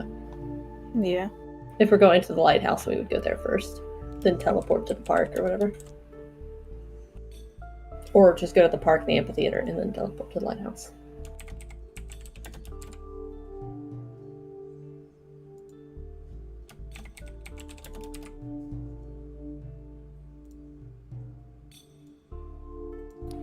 That's fair. Could go there, deal with that, head to the park, get the guards going, and then teleport to one of the other three.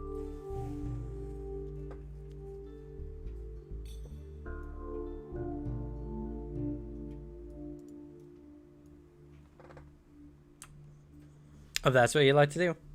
Remember, this, like, Beacon's Point is like a mile to 1.5 miles across.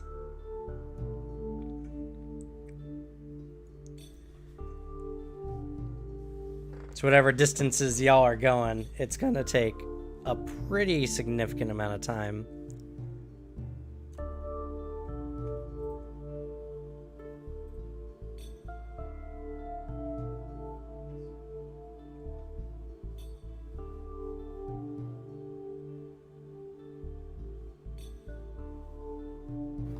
I think I'm gonna vote for the amphitheater. That way we can just give the guards their orders.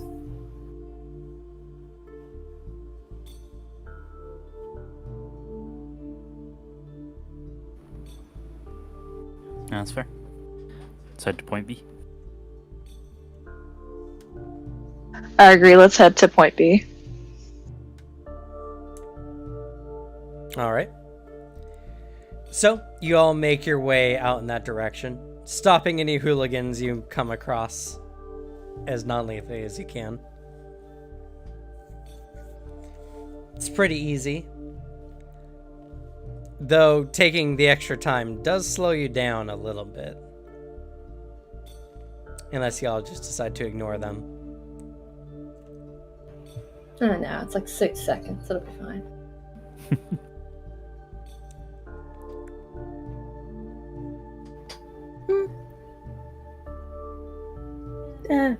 Moonbeam would ignore them. But she would still wait for everyone else to catch up.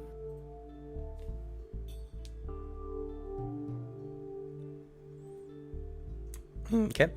As you head to point B, the amphitheater, you see that the amphitheater is currently absolutely full of individuals. Lots of bright masks and individuals passing out masks that are listening to some kind of concert. It's definitely this world's version of like rock music. I really don't have a good like medieval equivalence. Please tell me that this is a fantasy My Chemical Romance concert that's causing ritual chaos. Well, it's definitely like the music is about breaking free of your shackles, letting yourself go wild. Stress is just other people keeping you down, you know, yada yada yada. The weird thing that y'all notice, and with your perceptions it's really easy, any passerbys who are like looking and like curious as to what's going on eventually seem to be drawn in. Definitely a ritual. It would appear we found the recruiting area.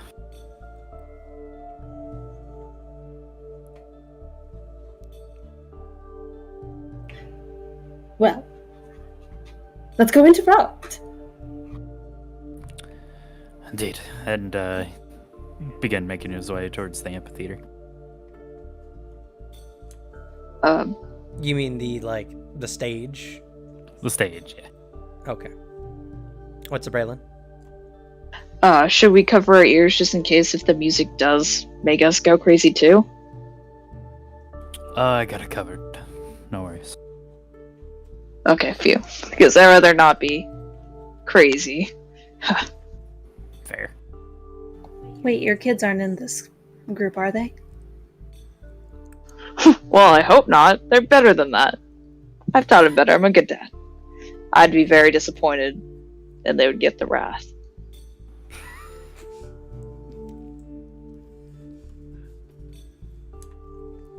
So, you start making your way. The crowd is particularly dense, but it doesn't stop you. If anything, it counts as difficult terrain.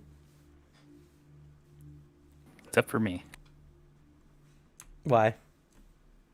Because I have a whole bunch of things that works against tough crowds. Well, go ahead and post them. It's why it's here. Sure.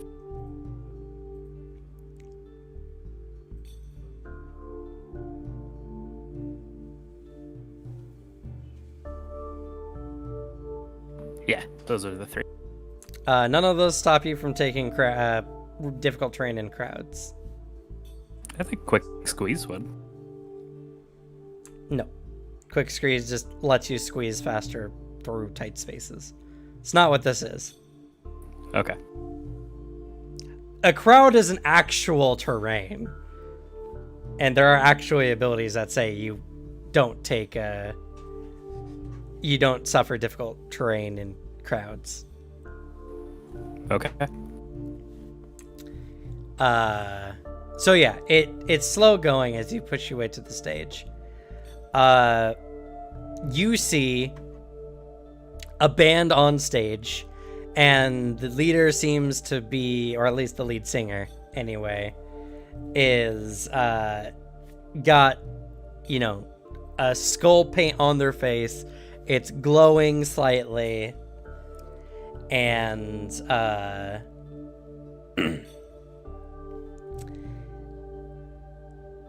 they're just doing the rock thing. They're going from side to side, saying things, pointing at the crowd. Everyone's going wild.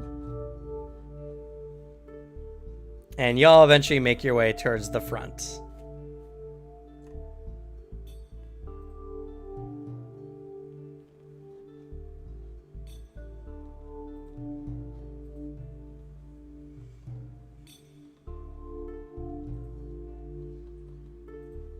All right, hopping up on the stage.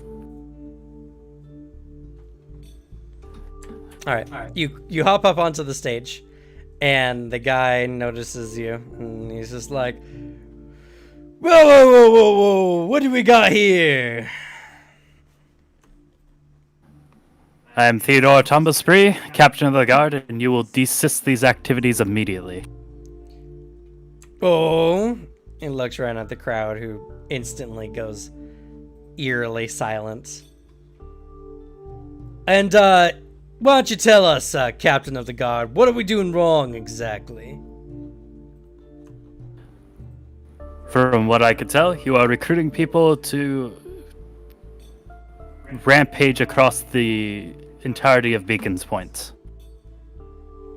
Oh, am I? We're just having a concert here. Everyone cheers. Unless you got any evidence.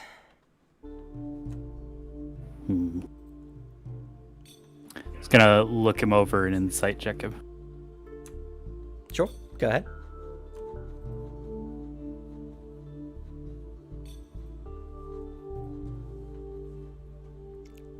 Okay. You get a read that he feels pretty confident that you can't do anything about him. Legally speaking.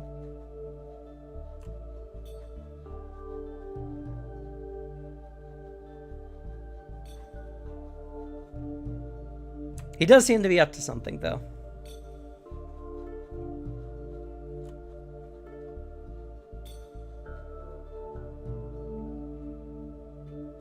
Let's see.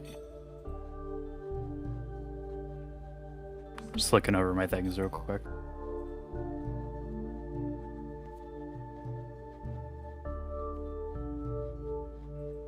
How many times can I use detect magic? As much as you want. Oh, cool. I'd like to detect magic. Okay.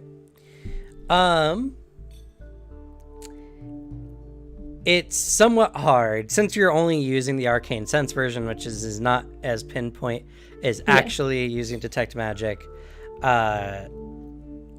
You get a general sense of magic like everywhere, all around you. This individual does seem to have some magical sources on them, though, that are higher level than the rest.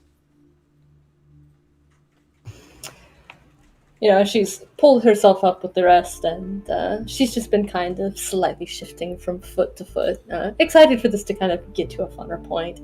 She does finally shift some and lean down towards Theo and just, oh, he's got some pretty trinkets on him. And this whole place is just rife with that same lingering air as before. Definitely a ritual space of a sort. I think somebody might be magically complicit. Hmm.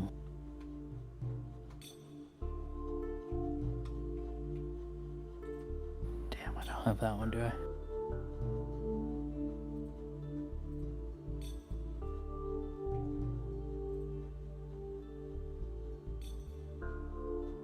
Sorry, new character, who dis?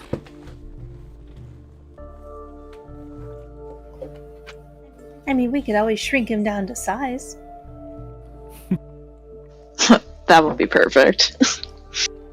I mean, really, if we're gonna be doing this on a stage, I'd rather just take a little bit of fun control myself.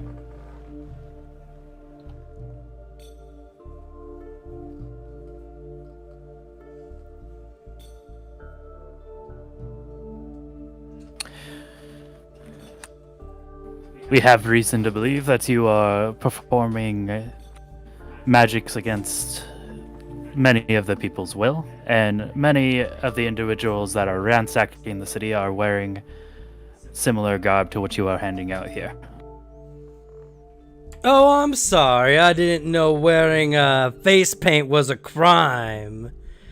And you say you got proof. Where is it?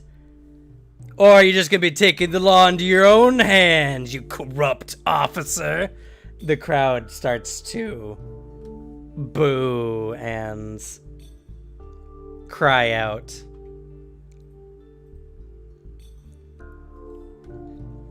This is just like the city to tell us when and when we can't have fun. And now, without any evidence, they come up here blaming us for what? Some riots that their gods seem unable to keep in control? The crowd is eating up all their words. She slides forward just a step and is like, "Oh, well, I, however, am absolutely down to have some fun. How about a dance?" I'm sorry, I don't dance with rich chicks. As the crowd seems to go wild again.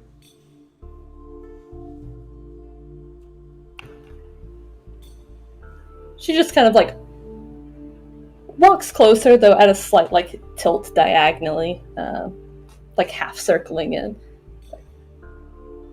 Oh, well, that's just no fun. Plus, you don't know, I could just have excellent fashion sense, as the tails like pull away from her shoulders and drape out behind her.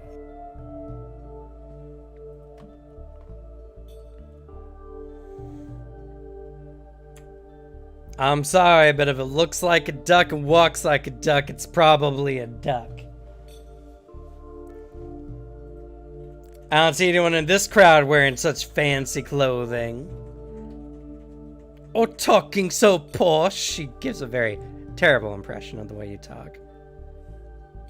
Regardless, the crowd is, again, eating it up. Looks up at Braylon. Should I shrink him? Oh, definitely, and I'll punch him because he's such a smartass.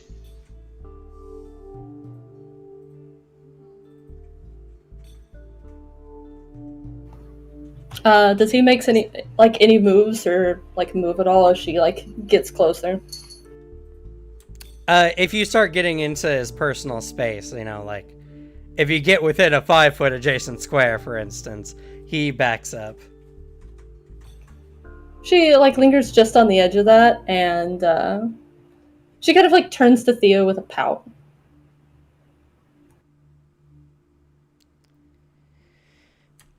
I wouldn't recommend trying anything, though. You don't know how just- wild things could be getting, he says. He's more focusing on Theo than anything. He doesn't seem suspicious that you're going to surprise attack him. It's more, he's more goading Theo. I'm sorry, are you threatening an officer of the law?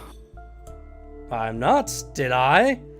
The whole crowd shouts, "No! You're the one who came up on my stage."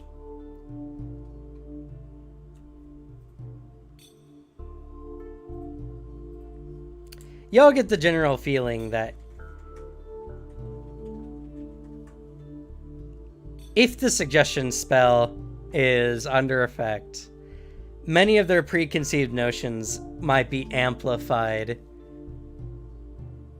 to the point where, logically speaking, they could do some pretty nasty things as long as they're not overly self-implied. A crowd is, unfortunately, a hard beast to control. Hmm.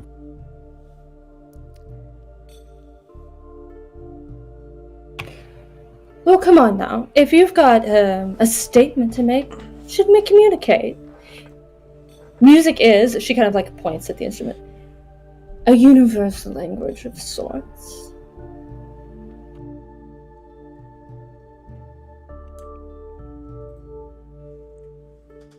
That's why we're holding this concert, baby! Oh, great! And she's gonna step forward and use uncontrollable dance. Just so you know, your casting a spell will be obvious to everyone.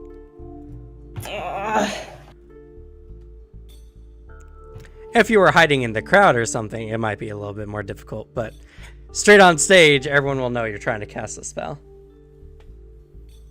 Oh, I mean, it's not like we're going to be talking them down anyway. None of us can stop the fact that there's a suggestion spell. Like, there's no way to deal with this dude that does not include the crowd going crazy, because he's not gonna, like, agree to step backstage or shit. So, that's why she was looking to Theo, like, you know, what do you want to do? You're a guard captain.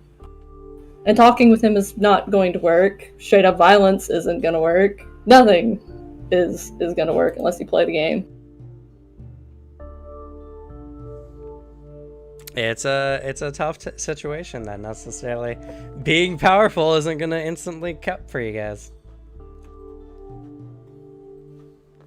Is there any way to hide a cast in performance? Not without special feats to do so. Hmm. You don't have the prerequisite training, as it were.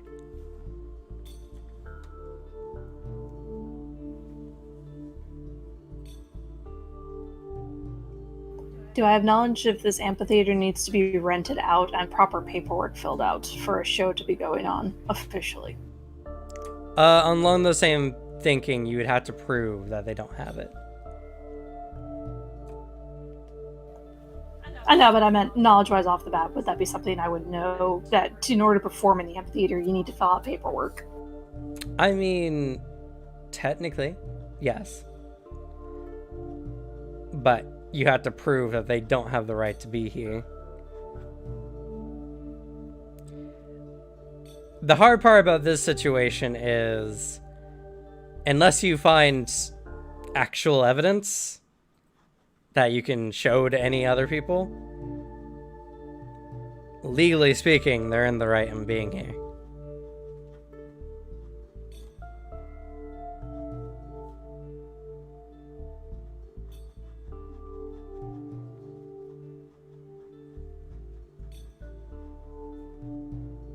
And this is why enchantment magic should just be straight up fucking illegal in cities. I mean, there's actually many laws against enchanting people. I mean, you whether can take or any of not these people and find the lingering, like, effect of suggestion on anybody who's, you know, like, taken captive. No! If you all did this now, sure, post the fact, you could verify your claims. The problem is what happens in the interim.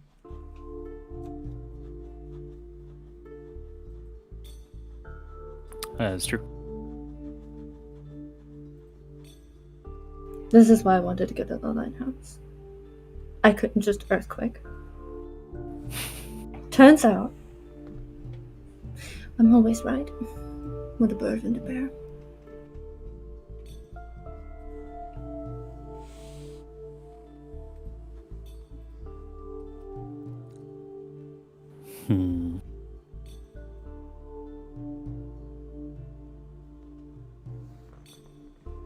Let me give y'all some helpful hints that may or may not help. If you can somehow gain the crowd's attention and get them on your side in some form or fashion, if you can somehow subtly knock this guy out and the ban. Even if it's with spell, that may be obvious if you're doing it from a concealed location, might be feasible. Or you might have to go try to deal with any of the other points of interest. If you learn to deal with things, you can. I can at least draw attention. It's in the whole dandy thing. I can also draw attention. I can create a wall of ice. I assume we're talking through the earring. Yeah. I mean, we also Assuming- have known each other for fucking years, so. True.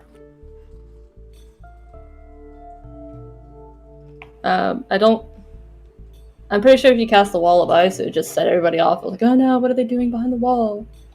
So whatever we do has to, like, break the crowd off of him for long enough. Though they are under the suggestion spell. So I don't know if you can just change their minds if they're already hyped up in that way. That's a good question. With like suggestion spells and stuff, like making an impression doesn't really work on individuals who are been magically affected, right? Yeah, it doesn't prevent you from doing so. The thing is that whatever they were suggested in a way, they believe to be their own ideas. So you can make an impression, you can make a request, you can do any. Technically, you could charm them, and you know, they're still going to be intent on doing what they're suggested to do. That's fair. You do know that if you somehow stop the ritual, the effect should wear off, or at least not keep prolonging, as per the original suggestion spell. All right. If anybody has any way to knock him out or stop the spell, do it. I don't have anything in my repertoire. Please don't make me live to regret this. As he steps up and he walks towards the stage at everybody, and their captain of the guard begins breakdancing. Okay. As he's going to do a distracting performance.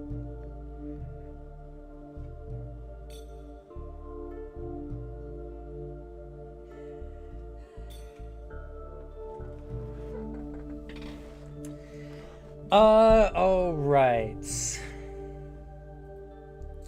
Well, let's see here. If that can hide me, I can dimension door with, I also have I can fascinating dimension door. performance.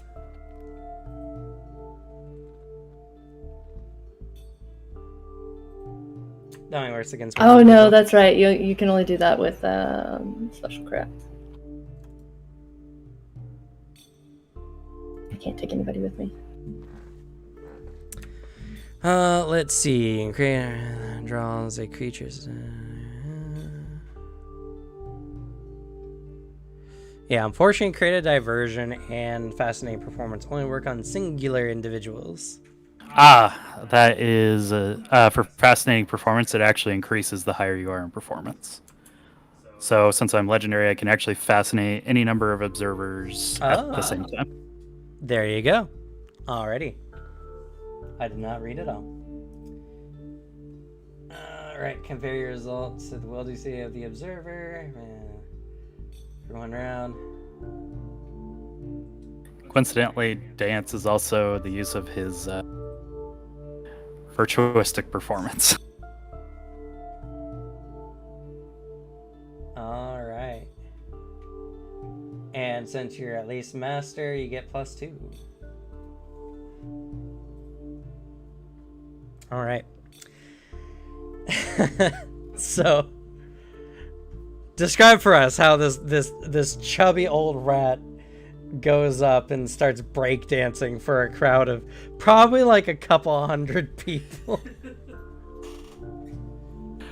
So he walks up to the front of the stage, and then even though he has definitely become rotund in his older age, you just see him almost fly into a routine that has been practiced and trained diligently.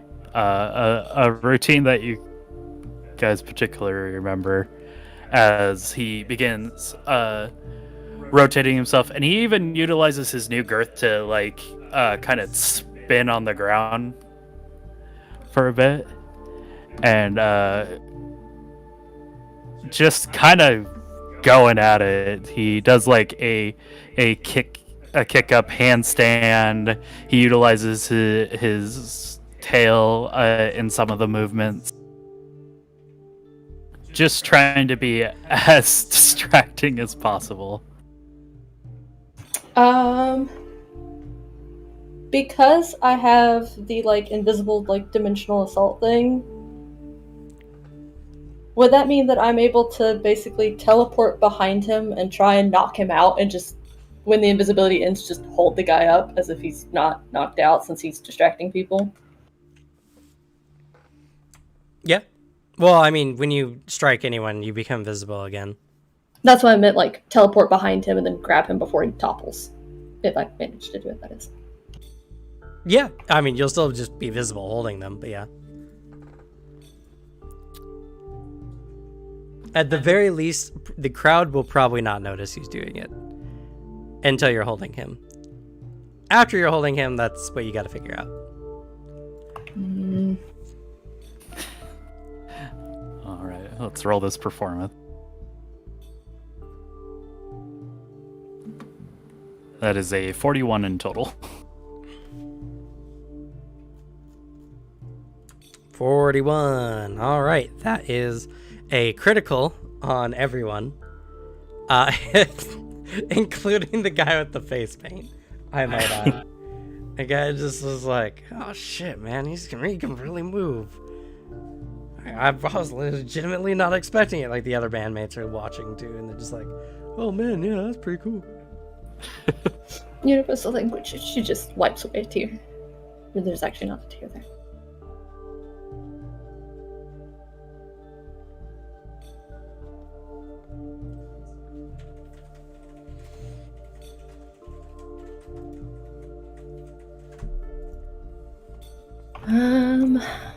Fuck.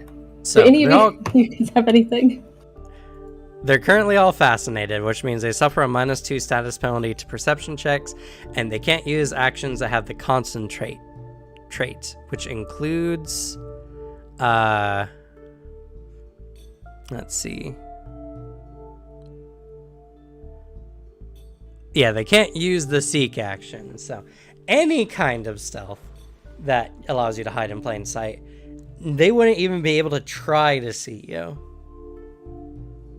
Oh, if they do roll a recall knowledge on me, by the way, they technically only need to get a DC 10.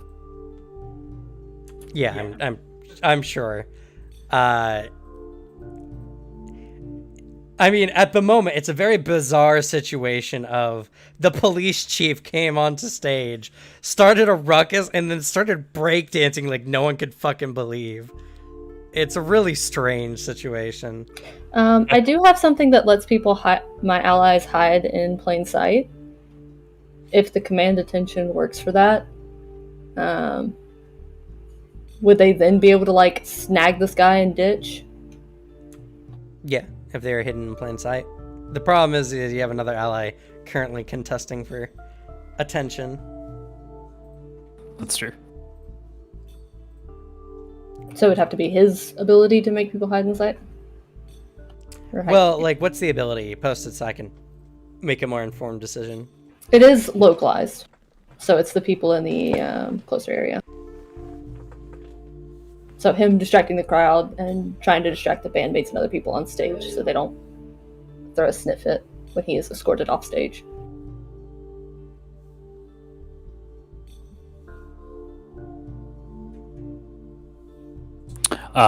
Okay. So you would utilize that to try and get the attention of the bandmates, in a sense?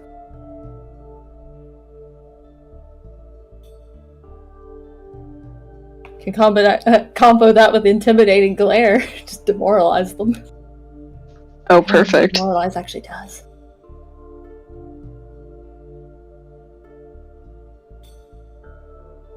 Oh, it frightens people.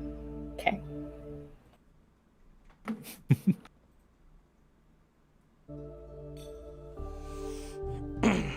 In this situation, that might be a little harder just due to the size of the crowd.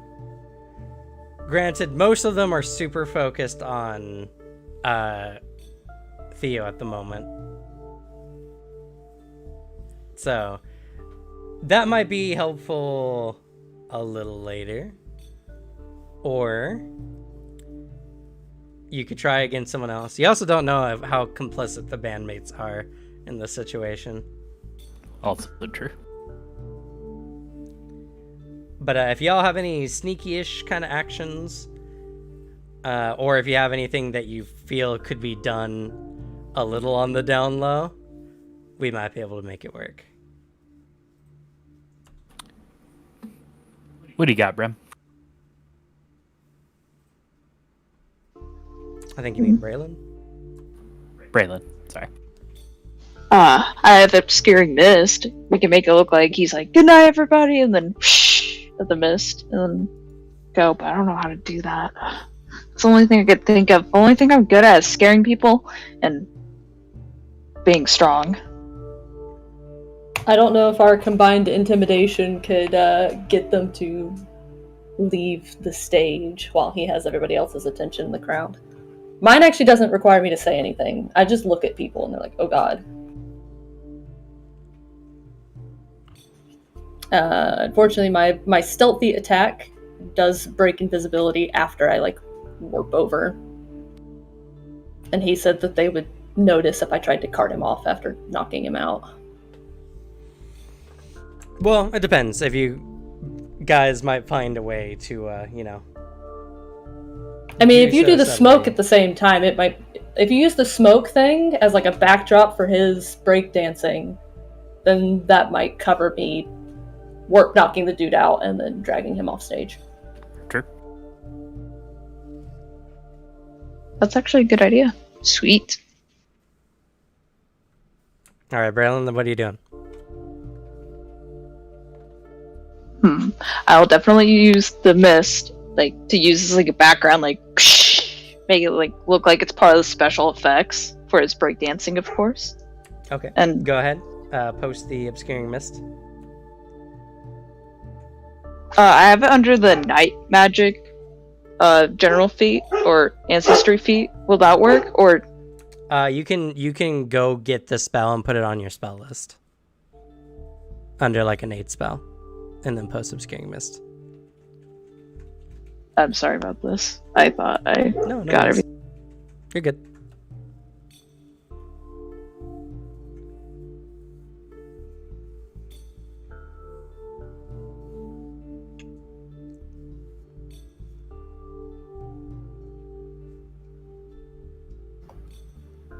Moonbeam, to assist with the special effects, will use dancing lights Okay. to add to Theo's performance. Go ahead and make a performance roll, I suppose. At a +2.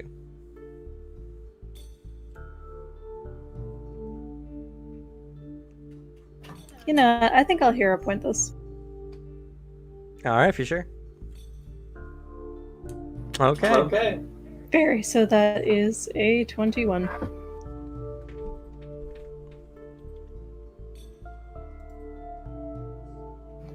And she has them alternating colors so they look more like disco lights, just adding to the breakdancing.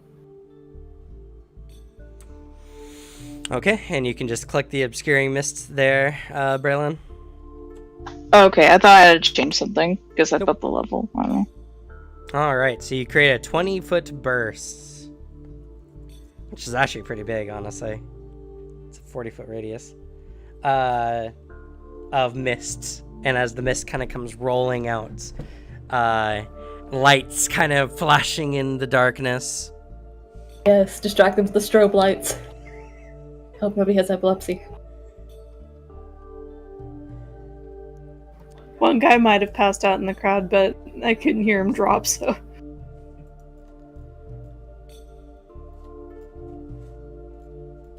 And let's see. So, y'all have to do this pretty fast. Theo's trying his best to keep busting a move. As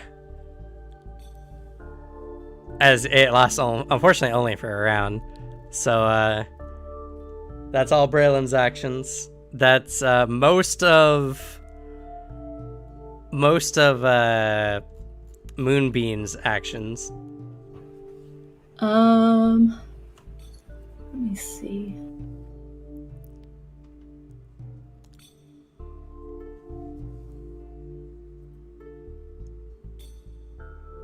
I don't know how multiple spells being cast or being able to prepare for them doing this. If a combination of like hasted assault and oh no, they're both focus spells. Yeah, hasted assault would give you an extra action to stride or strike. But I think dimensional assault would be the like I can move over to him, make a hit on him, and then if I can knock him out, then I can grab and run. Yeah, pretty much. So and just drag you would dimensional assault, which I believe is one action, right? Yeah. Indeed it is. You move up to half your speed, which you were saying that you were relatively close to him this whole time. Yeah, there's like a 5-foot gap between us. Yeah, it's not a big deal. You teleport behind him. And you turn invisible. Go ahead and roll for me, stealth.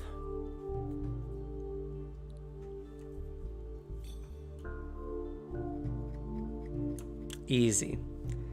He doesn't know where you went. The mist goes up. You disappear. You appear behind him, and you can go ahead and make a strike with your tail, and it'll be minus. Let's see. Unfortunately, due to the effect of obscuring mist, he does become slightly concealed, being in the mist. So you need to make a DC 5 flat check. So you just roll a straight D20. Pass. You're fine. So you disappear behind him. You whomp. He was flat-footed because he did not know where you were, and you crit him really hard. God, he was a level. Yeah, I forgot that we also have disarm and trip on my tail that you didn't have me add earlier. Yep. That's true. So yeah, he takes 40 plus. Your force damage was unfortunately really low. 42 damage, which is a good amount of damage, but he doesn't go down in one strike. Seems to be tougher than your average everyday thug. You do have one action remaining. I guess I'm gonna have to slap him again and hope that he can continue breakdancing to the same aptitude. And that the mist and the lights are still going too, so. Yep. So go ahead and roll another flat check just to make sure you hit him.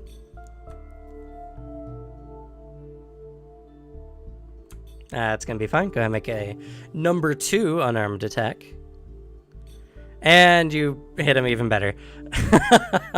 So you whump him again. That time, again, that force damage. Ooh, sad. Still, that's going to do 48 damage. And that does cause him to collapse. Doing a total of 88 damage in 2 attacks. And yeah, would like to grab it, skadoodle. All right. So you teleport, womp womp. Everyone's staring at Theodore, and you don't know exactly what's going on behind you, Theodore. You're just hoping that your team is doing it. The obscuring mist lasts for, I think, a little bit, like a minute, right? Yeah. Yep. So, but before the guy even gets a chance to like let out a cry, he gets bludgeoned unconscious by Tails, and he's easy enough out. to move after that point. What about everyone else, and what about the rest of the cronies, the rest of the bandmates?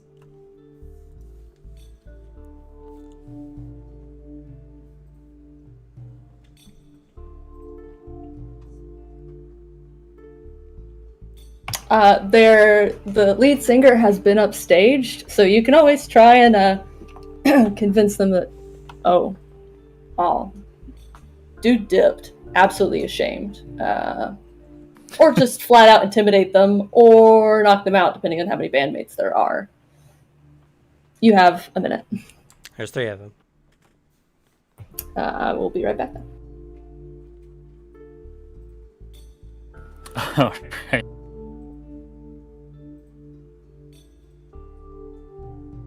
As he finishes his dance, like and turns to look and noticing the band leader isn't there anymore. I mean, maybe I might have to You actually can't roll see. They're in obscured mist. So Yeah.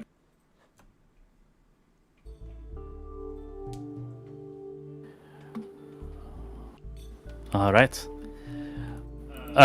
Looking back at the crowd, then, just like, and hoping that his party took care of business. He just goes, now that I have your attention, I implore you that as the captain of guard, I've been making painstaking effort to keep the corruption to a minimum. And you can trust that I have trained my men to have a more genuine demeanor and aren't going to be just stopping you from doing what you want to do. And he's gonna try and make a group impression. as you attempt to do so, unfortunately for you, they start booing you and they're like, down with the cops! The god are corrupt! Back. All right. Probably not the singer behind it then. Posse. But yeah, the crowd, after your amazing performance, snap back to reality and realize that, yeah, you're a cop and they hate you. So.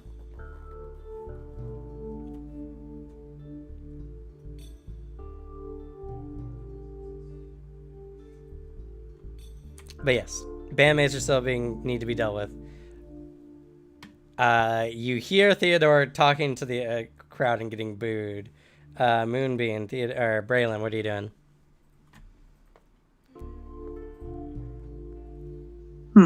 I assume that the mist is over. So. No, you got a minute. You got a minute to deal with them while the crowd can't necessarily see y'all. How far are they from like the back of the amphitheater? Is there like a cover that they can go behind eventually? There is like an off-stage area, like I would say 20 feet from where they are. And it's pretty much obscured by the mist? Yes. The stage is completely... Anyone not on the stage, well actually even people on the stage, can't really see what's going on.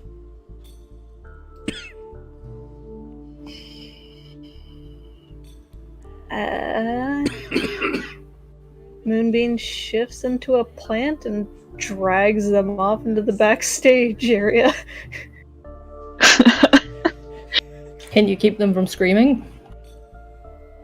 I'm sure a placed vine like over their mouth or something might work. Alright, unless you have an ability that states specifically that you can shut them up, you have to deal with them before they get the chance to scream. True. What if I scare them so much that they can't scream? You can attempt to coerce them to be quiet. Interesting. Is I can coerce also- primarily intimidation?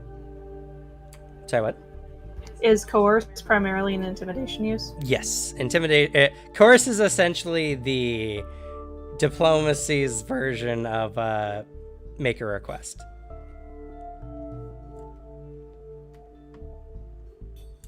Except with nice words and good offers, you threaten them with violence, typically.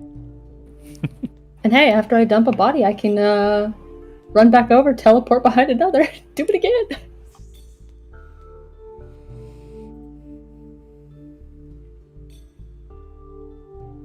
Terrifying. So you could go and try to coerce them.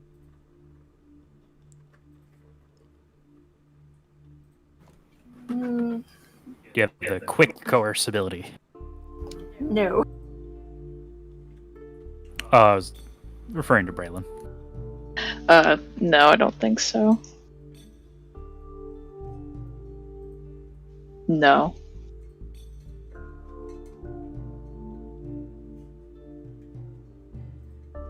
I could create a dazzling flash, but I have to be extremely emotional for it.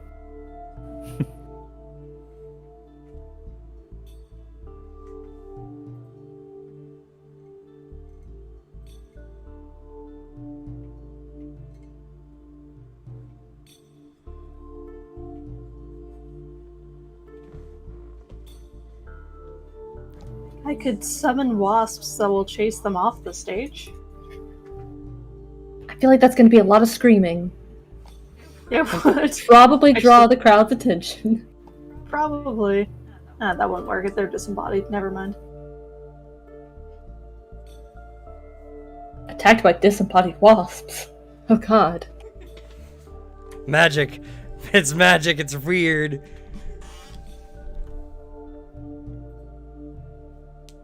That honestly makes it more scary. Ugh. It really does.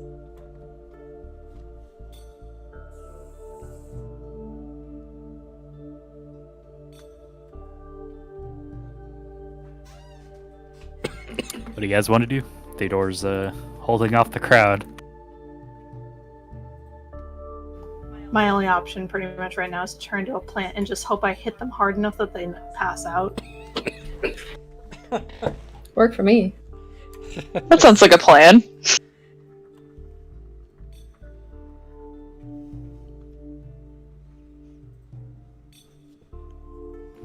Braylon, you'd probably be really good at like hitting people non-lethally and taking them down as well.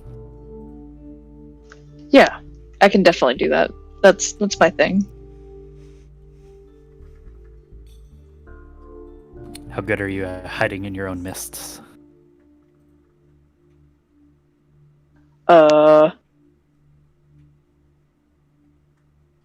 What's your stealth?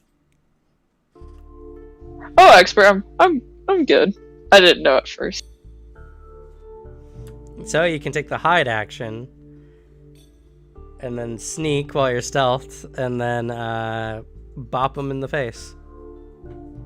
Oh, perfect. Is that what you do? Yes. Sorry. Okay.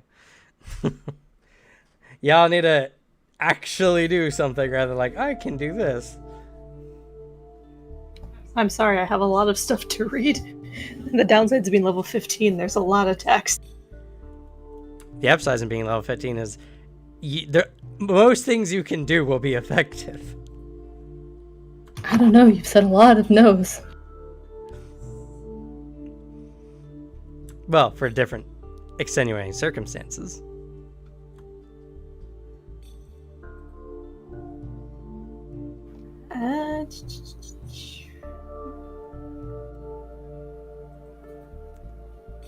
Of course, I don't have this set up, but okay. Guess she will transform into a plant and hide in the mist. Attempt to attack one of the bandmates and knock him out. Technically, you're already concealed in the mist, so they'll be flat-footed to y'all regardless. That's fair. Okay. Well, she still goes for the plant form, and she goes for a shambler. Okay. Horrific to be attacked by out of the mist. Especially in the mist, yeah.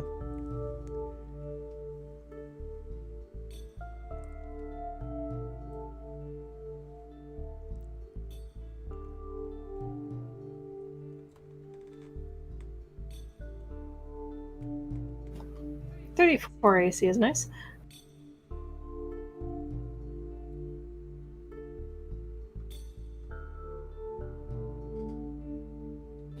You're going for that 15-foot reach. That is very fair.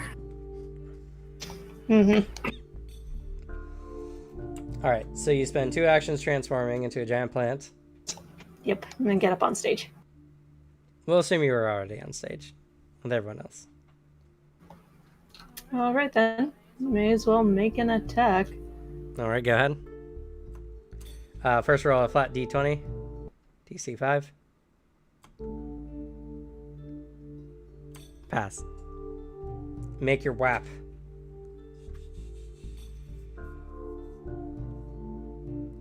And Braylon, go ahead and make an unarmed strike as well.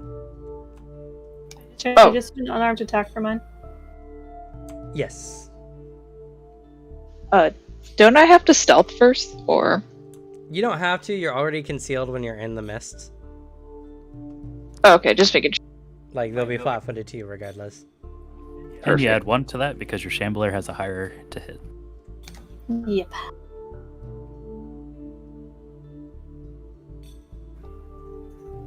Actually, their damage is a 2d8.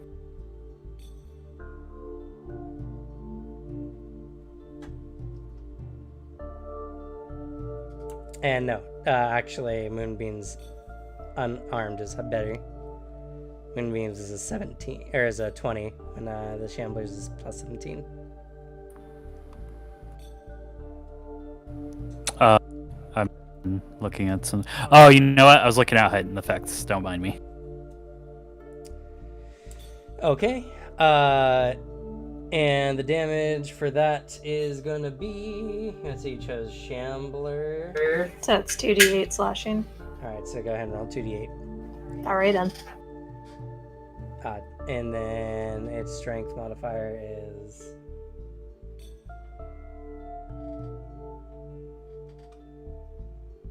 What?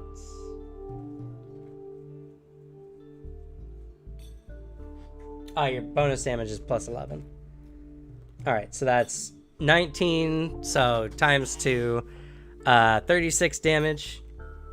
That knocks that guy out, and then Braylon, your first strike doesn't quite knock him out.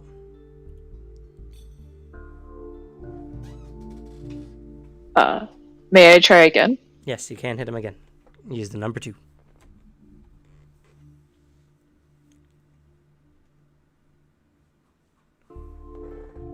Also criticals, and also knocks him out. So 2 of the 3 band members have been knocked unconscious. The third one is up. Braylon, you got 1 more attack action. Oh, sweet. I'll hit him. Alright, use the number 3. That hits, but is not a crit. I hit that guy. Oh, what's going on? Theodore, you hear this kind of behind you. What do you do?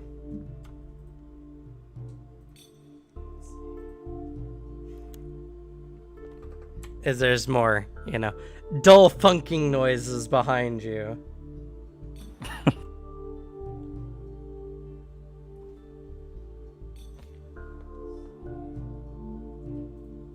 See if I have any more tricks. Can't do fascinating performance again, unfortunately.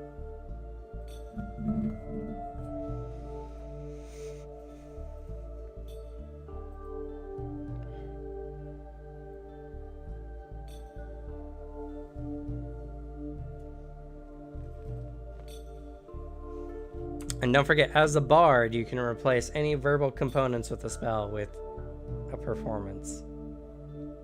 Oh, that's fair.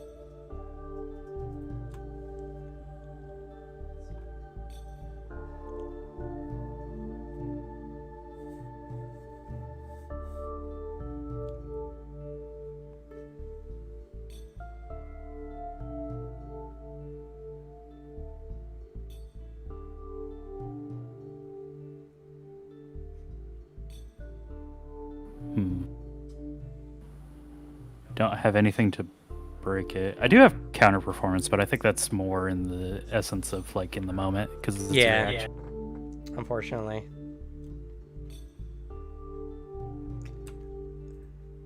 There's some very implicating noises happening behind you.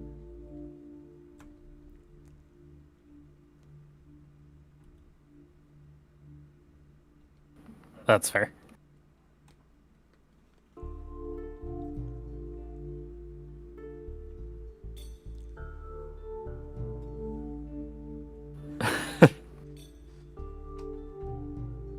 Unfortunately, I'm not trained in deception.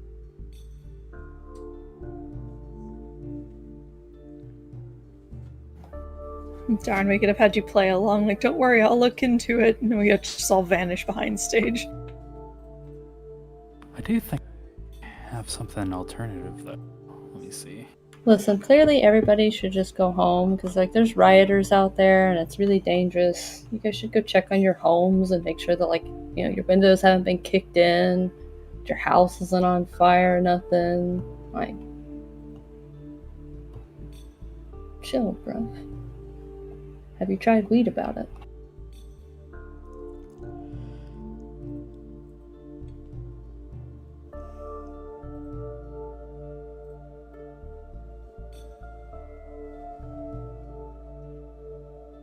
Unfortunately for you, I'm a problem causer, not a problem solver.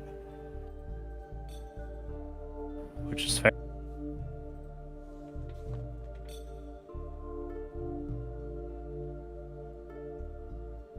It's in my ancestry and my heritage to be a chaotic little trickster bitch.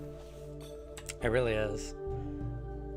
Like, over half your feats are dedicated to it, at least from ancestry. Yeah, I'm a Kitsune Ganzi, like, come on. That is a really chaotic being. Yeah, I was reading over some of the, like, flavor text stuff that I didn't get the chance to when we were speed making this, and then I was like, oh no, this was all perfect. Yeah. This No. is a very dangerous combination to have.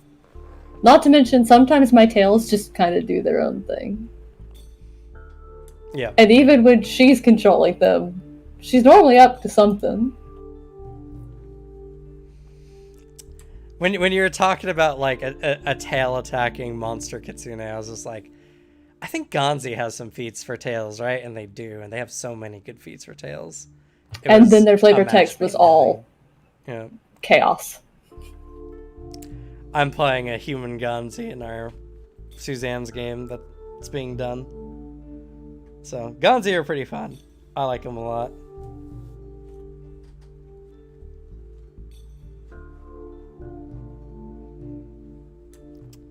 My character is more descendant from space Vikings. Not really space Vikings, but from the plains of Valor or whatever. Planar Vikings. Planar Vikings. That's still pretty cool, though. He's a very fun character.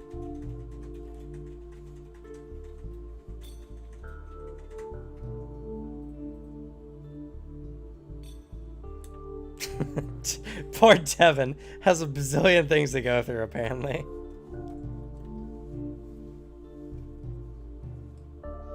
Oh, I'm sorry. As someone who's Nice. played a bard, I can vouch for that. There is too many things. All right, I got it. This is a weird one. But There's not been a not weird answer to this problem so far. In fact, one of your overpowered characters deemed it necessary to turn into a giant plant monster first before bashing someone's face in. uses Maybe her attack was garbage without being a giant plant monster. I mean, you're probably right.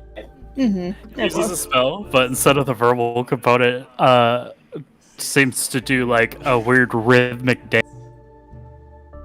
He doesn't inspire courage, which also triggers.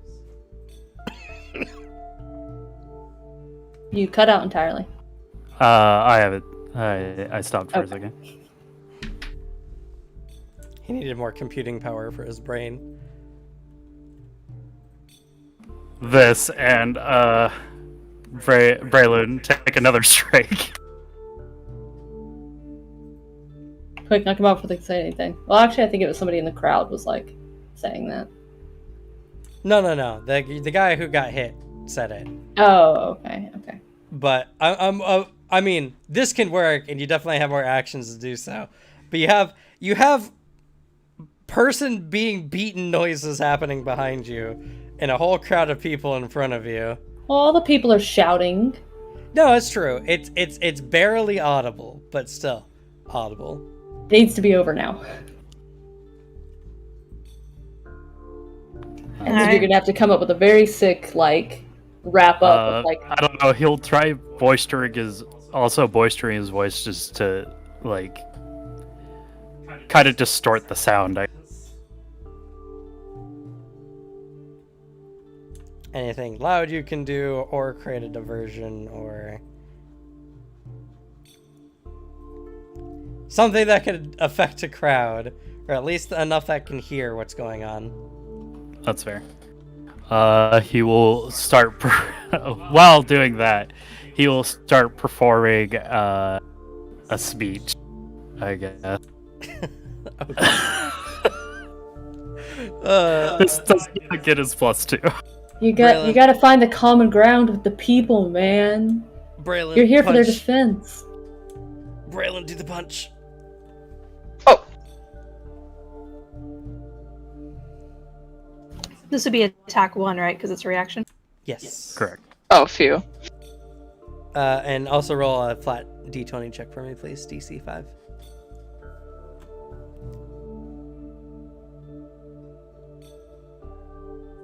Pass. All right. Because they're flat-footed, that is a critical, and that knocks them out.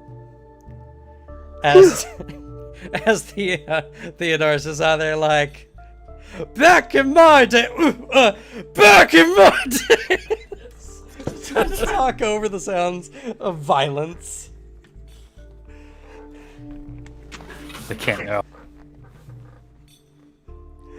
All right, y'all drag Chaos. them off stage. Yeah, it is very chaotic, that's for sure. Y'all drag them off stage, and Theodore talks until that minute is up, and you can see that no one is behind you now, unless you want to do anything. Can I have my dancing lights seem like fireworks as the mist is over? Almost like the end of a performance. Sure. I mean, they don't explode or anything, but they do just kind of go up in an arc and then fade out.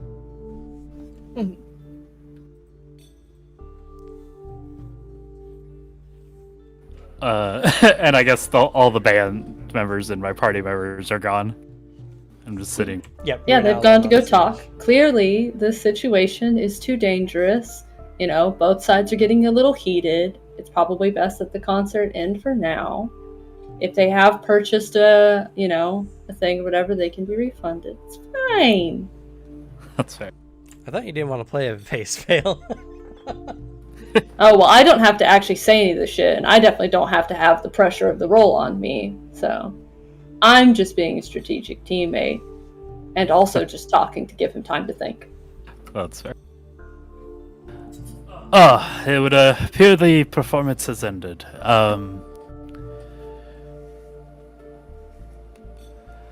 It turns to the crowd. Due to a lot of individuals currently rioting outside, I would recommend going to your homes and staying safe tonight. I bid you all a good evening. You suck!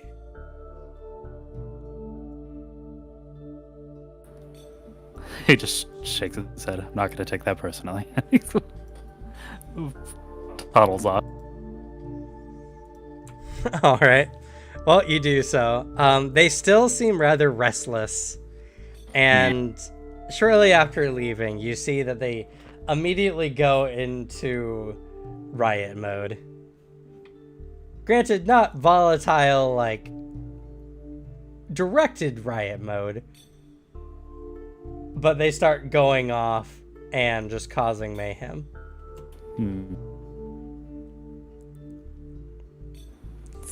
Well, that was stupid.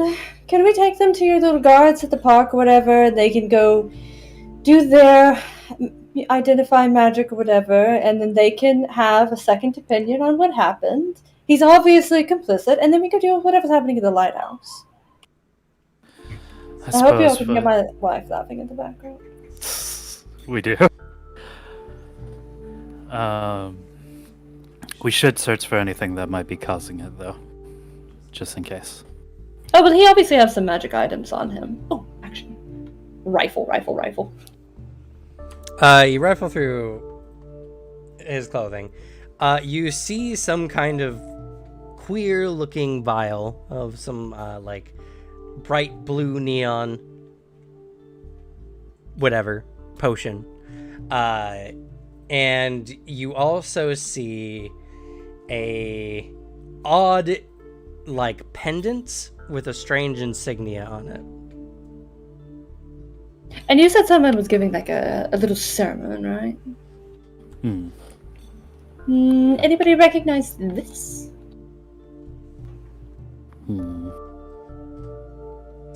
Fuck would we even know? Could I roll an occultism? You could attempt to roll on occultism. I guess religion's the other best one, but I'm not trained in that, so. Oh, right. I have skill. I can roll for anything. You have gossip lore. Yeah, you can hear on the grapevine literally anywhere. Anybody know what this is? Because I do.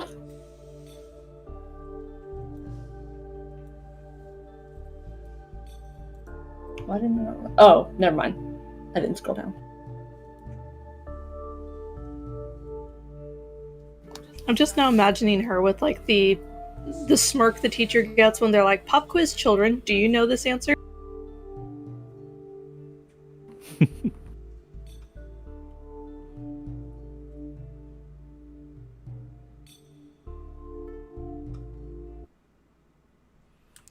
All right. The symbol seems to be of a... Unfortunately, this one did not get a lot of info.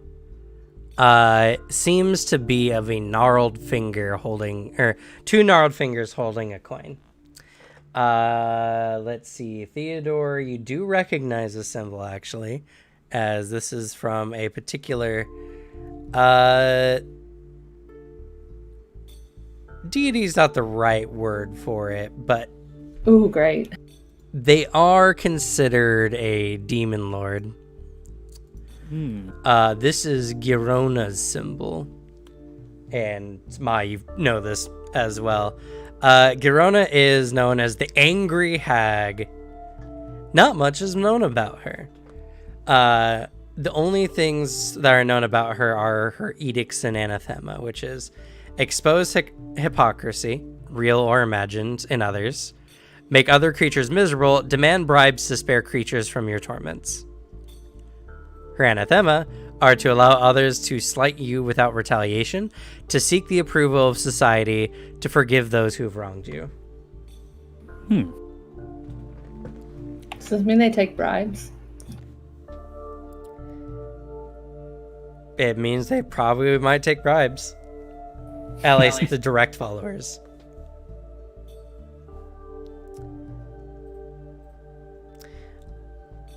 And of course, this occult symbol is slightly glowing with energy. You could spend some time to identify what spell it has in it. Well, I can probably do that while we scuttle our way to the pond, right? Lug the individuals. Oh, and you slap some good manacles on them and they won't break out, I promise. I don't suppose I can use nature to try and identify the vial.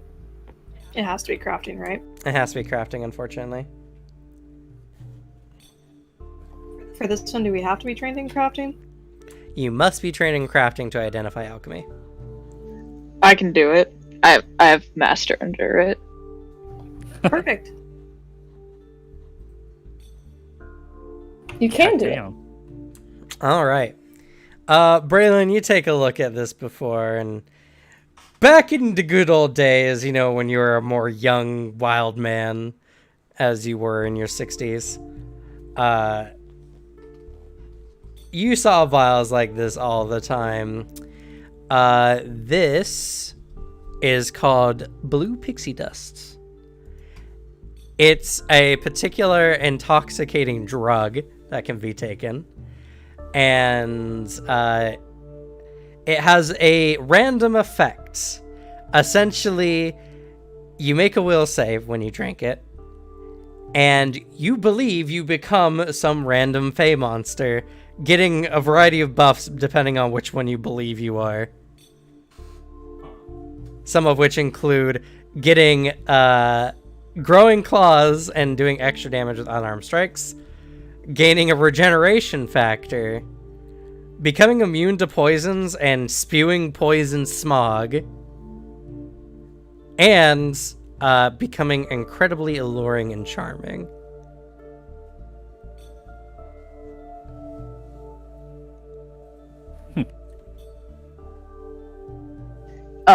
My Wi-Fi had a hiccup, and I didn't hear the last part of that. Turn I into heard a fey and get fucked up. And probably fuck up other people. The last okay. one is to become very charming and alluring. Pretty much, it's the equivalent of, I go to pet the monster. Guess not, I'm apparently attracting it. That's more like, I go to pet the monster, but I am the monster. That is what this potion is. I am the monster. You want to pet me. I promise I won't hurt you. Yes. Also, each of the forms comes with a particular quirk. As in, the desire to consume insects, and many others. I won't go through the whole list. I don't think this is something y'all will drink, but maybe. Probably not. I don't Well, know. not really. You don't know. I'm looking at a 10 wisdom and a fun time. You still might make the check, actually, though. Especially because if you succeed, you crit succeed. Well, with drugs, you could also choose to fail the first. Oh, save. that's true. Maybe I want to get lost in the sauce, Cameron. That's true. That's true. Anyway, as you're delivering the guards, you hear the sound of chaos going around, as it seems like the riots are getting worse.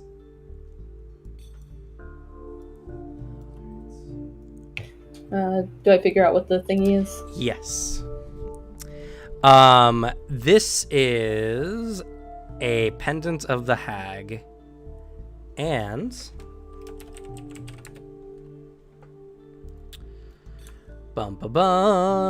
it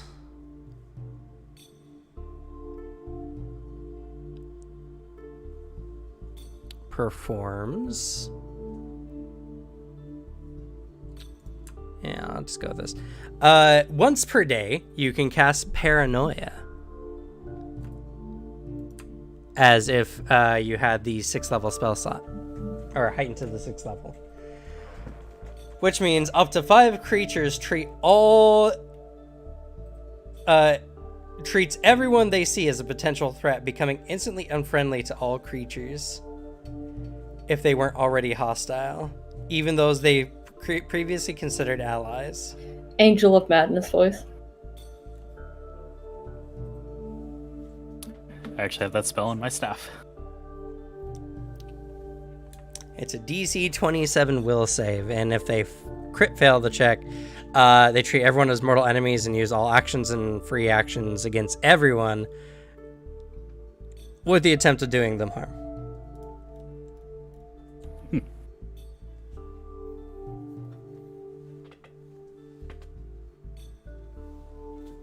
I mean, hey, if we wanted to plant evidence and make them go frothing mad and attack us next time we have a little altercation. There it is. Mm. Hey, they attacked first. That sounds like corrupt police work. Theodore is above that. What Theodore doesn't... I'm kidding. Alright. So we're at a bit of a conundrum at the moment. We're pretty much at the end of the session now. And y'all are, I would say, 2/3 of the way done with this. Shall we postpone for another week? We could do this again next Tuesday. That's true. We gotta wait for the new campaign to start too. Unfortunately, Suzanne has to leave for work. Not before God, too long. Suzanne, why do you have to be a breadwinner? I Stop have being no so idea. competent. Stop being so amazing. It's really just not fair to everybody else, Suzanne. I mean, if y'all really want me to stop, Yeah, I mean, like, triple threat. You're an artist, you're smart, and you're pretty.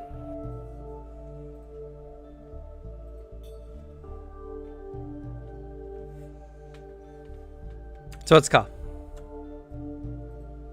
Oh, sorry, I thought I had answered. Guess I didn't hold down the button. No, I'm fine to do it next Tuesday. Same. I don't Same work any here. Christmas events yet. All right, looks like this one shot's becoming a two shot because there's actually no such thing as a one shot. Anyone who says there's such thing as a one shot is lying. Dirty liars. They're lying or they rushed the ending. True.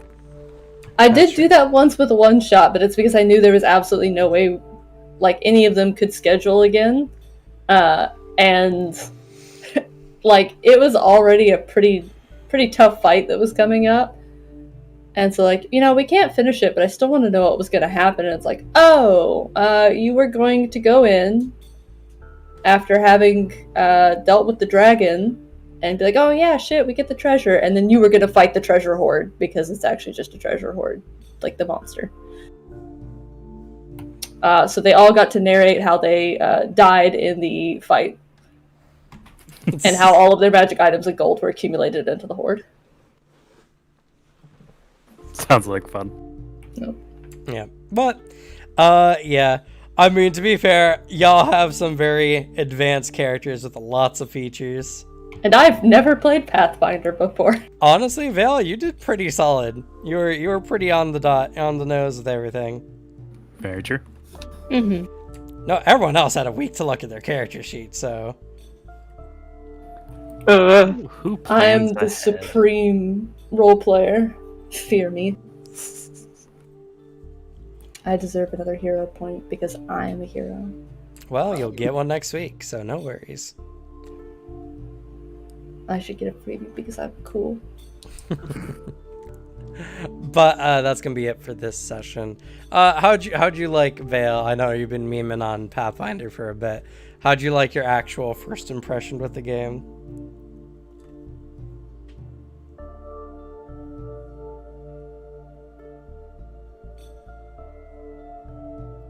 Oh, sorry. It's a little frustrating because some of the web pages, they just talk as if I already know all the systems despite being on the page for the thing that I'm trying to do. Yeah, Archive of Deathus is definitely not a place to go learn the game. So it was really, really difficult trying to look anything up. Like some of my stuff I wanted to use, but it does not make any sense because it's just all jargon, and you go to the jargon page, and the jargon page does not explain the jargon.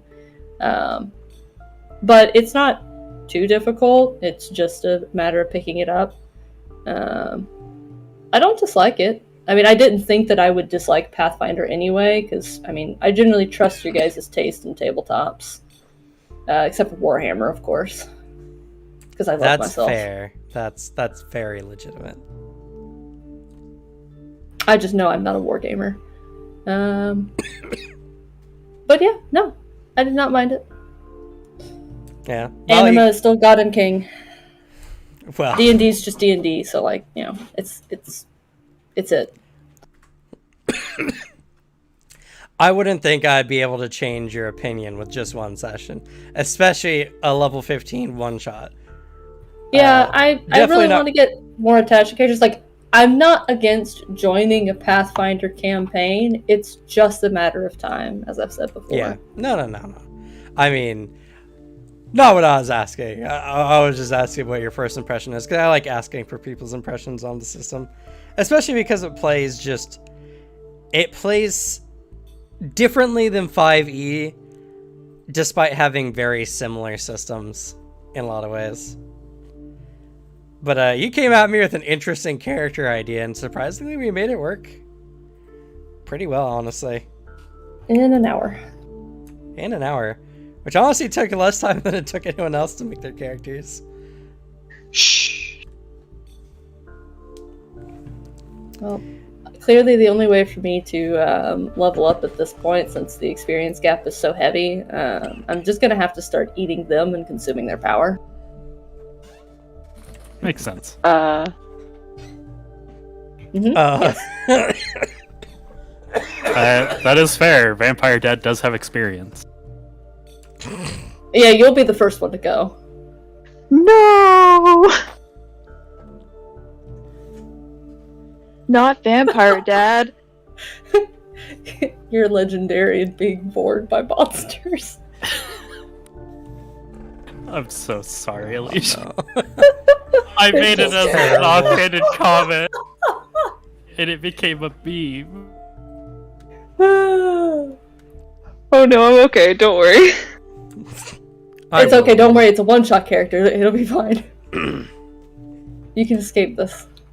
Yeah, I will say this game is not necessarily reflective of the normal experience. These are like end game characters, but I just wanted to make a game where everyone had really broken characters to see what they could do. And you know, rolling a 29 when you hit a 3 is just awesome. So True. I also got to deal a lot of damage, and that is always my favorite. I can admit that I enjoy being a good face and then beating faces in equal measure. paladin and sorcerer type vibe. But yeah, I'm glad we found a character that really jived with how you went. And honestly, Magus isn't that bad. Like, Spell Strike's a little complicated, but I just didn't use it because it didn't explain it on the sheet well. I did love interacting with Mai. It was a good time. yeah, I mean, that was, to be fair, the whole point of this is mostly a roleplay thing. The numbers are just there so we can laugh at how dumb the numbers are as you splat characters with only 20 HP.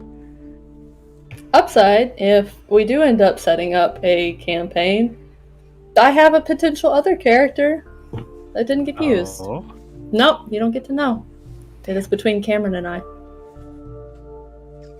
Yeah, so we'll see. Definitely, I would like to bring the Anima Dream Team into a Pathfinder game. You guys already rock Anima so much. I can only dream of what you do and would do in Pathfinder. And then use that to carry yourself over while you reskin Anima to dream about how we do in that. Well, that rework's gonna be a time. As I said, it will get you through it because it's gonna be hell. We'll see. But well, I'm glad you at least enjoyed yourself, and hopefully next week everyone will know a little bit more. And you know, Pathfinder looks way more complicated than it is actually. The most complicated thing about Anima is just Pathfinder is keeping track of all the things on your sheet. That's about it. Just remembering all the stuff you have. The actual mechanics are pretty easy. Just either roll against something or someone rolls against you for like 90% of it. And then the rest is just remembering what traits do. Which is more my job than anyone else's. But yeah, your scary tail kitsune build was way better than I was expecting it to be, not gonna lie. I did not think we were gonna turn your tails into this viable of a destructive weapon. It's what Mai deserves. This way she'll never crack a nail or scuff the paint. Like, all the things your tails can do, too. Like, they do more than just hurt people. Yeah, they can do everything I can, pretty much. But, alright. Including steal without me telling them to. Yeah, it's true. We're gonna go ahead and end it for this session. Thank you all so much for watching. If you have not done so already, please follow and or subscribe to see more amazing content like this. We'll be starting our new Tuesday campaign at some point in the near future. I guess we'll be doing our Overpowered one-shot to next week, so it's going to be a two-shot, which, I mean, no one should be surprised. There's no such thing as one-shots. You can't tell any narrative in just 3 to 4 hours. It's impossible. Not unless you want to just railroad your players the entire time and force them to act, even when they're not comfortable enough to do so. So, c'est la vie. You can check out our new summoner video over at the YouTube channel. It's doing pretty good. The channel's also been doing pretty good. We're almost at 350 subscribers already. And I think we're pretty on track for hitting 500 subs by the end of December. So that's going to be really exciting. We gained 59 subscribers last week. Last week was nuts. I can't believe just how much the channel has blown up. So, you know, if you want to get in on this and you want to join us as we ascend into an actual legitimate channel on YouTube, join us in the Discord, linked down in the description or below on Twitch, where we talk more about Table Talk, and I always recruit there first for any of my games. So, you know, if you want the chance to play with any of us, you can check us out there. But good night. Have good luck with your games and leave the bad luck to me. And we'll all see you next week. Let's say good night, everyone. Nighty night. Good night. Ciao, darlings. Good night.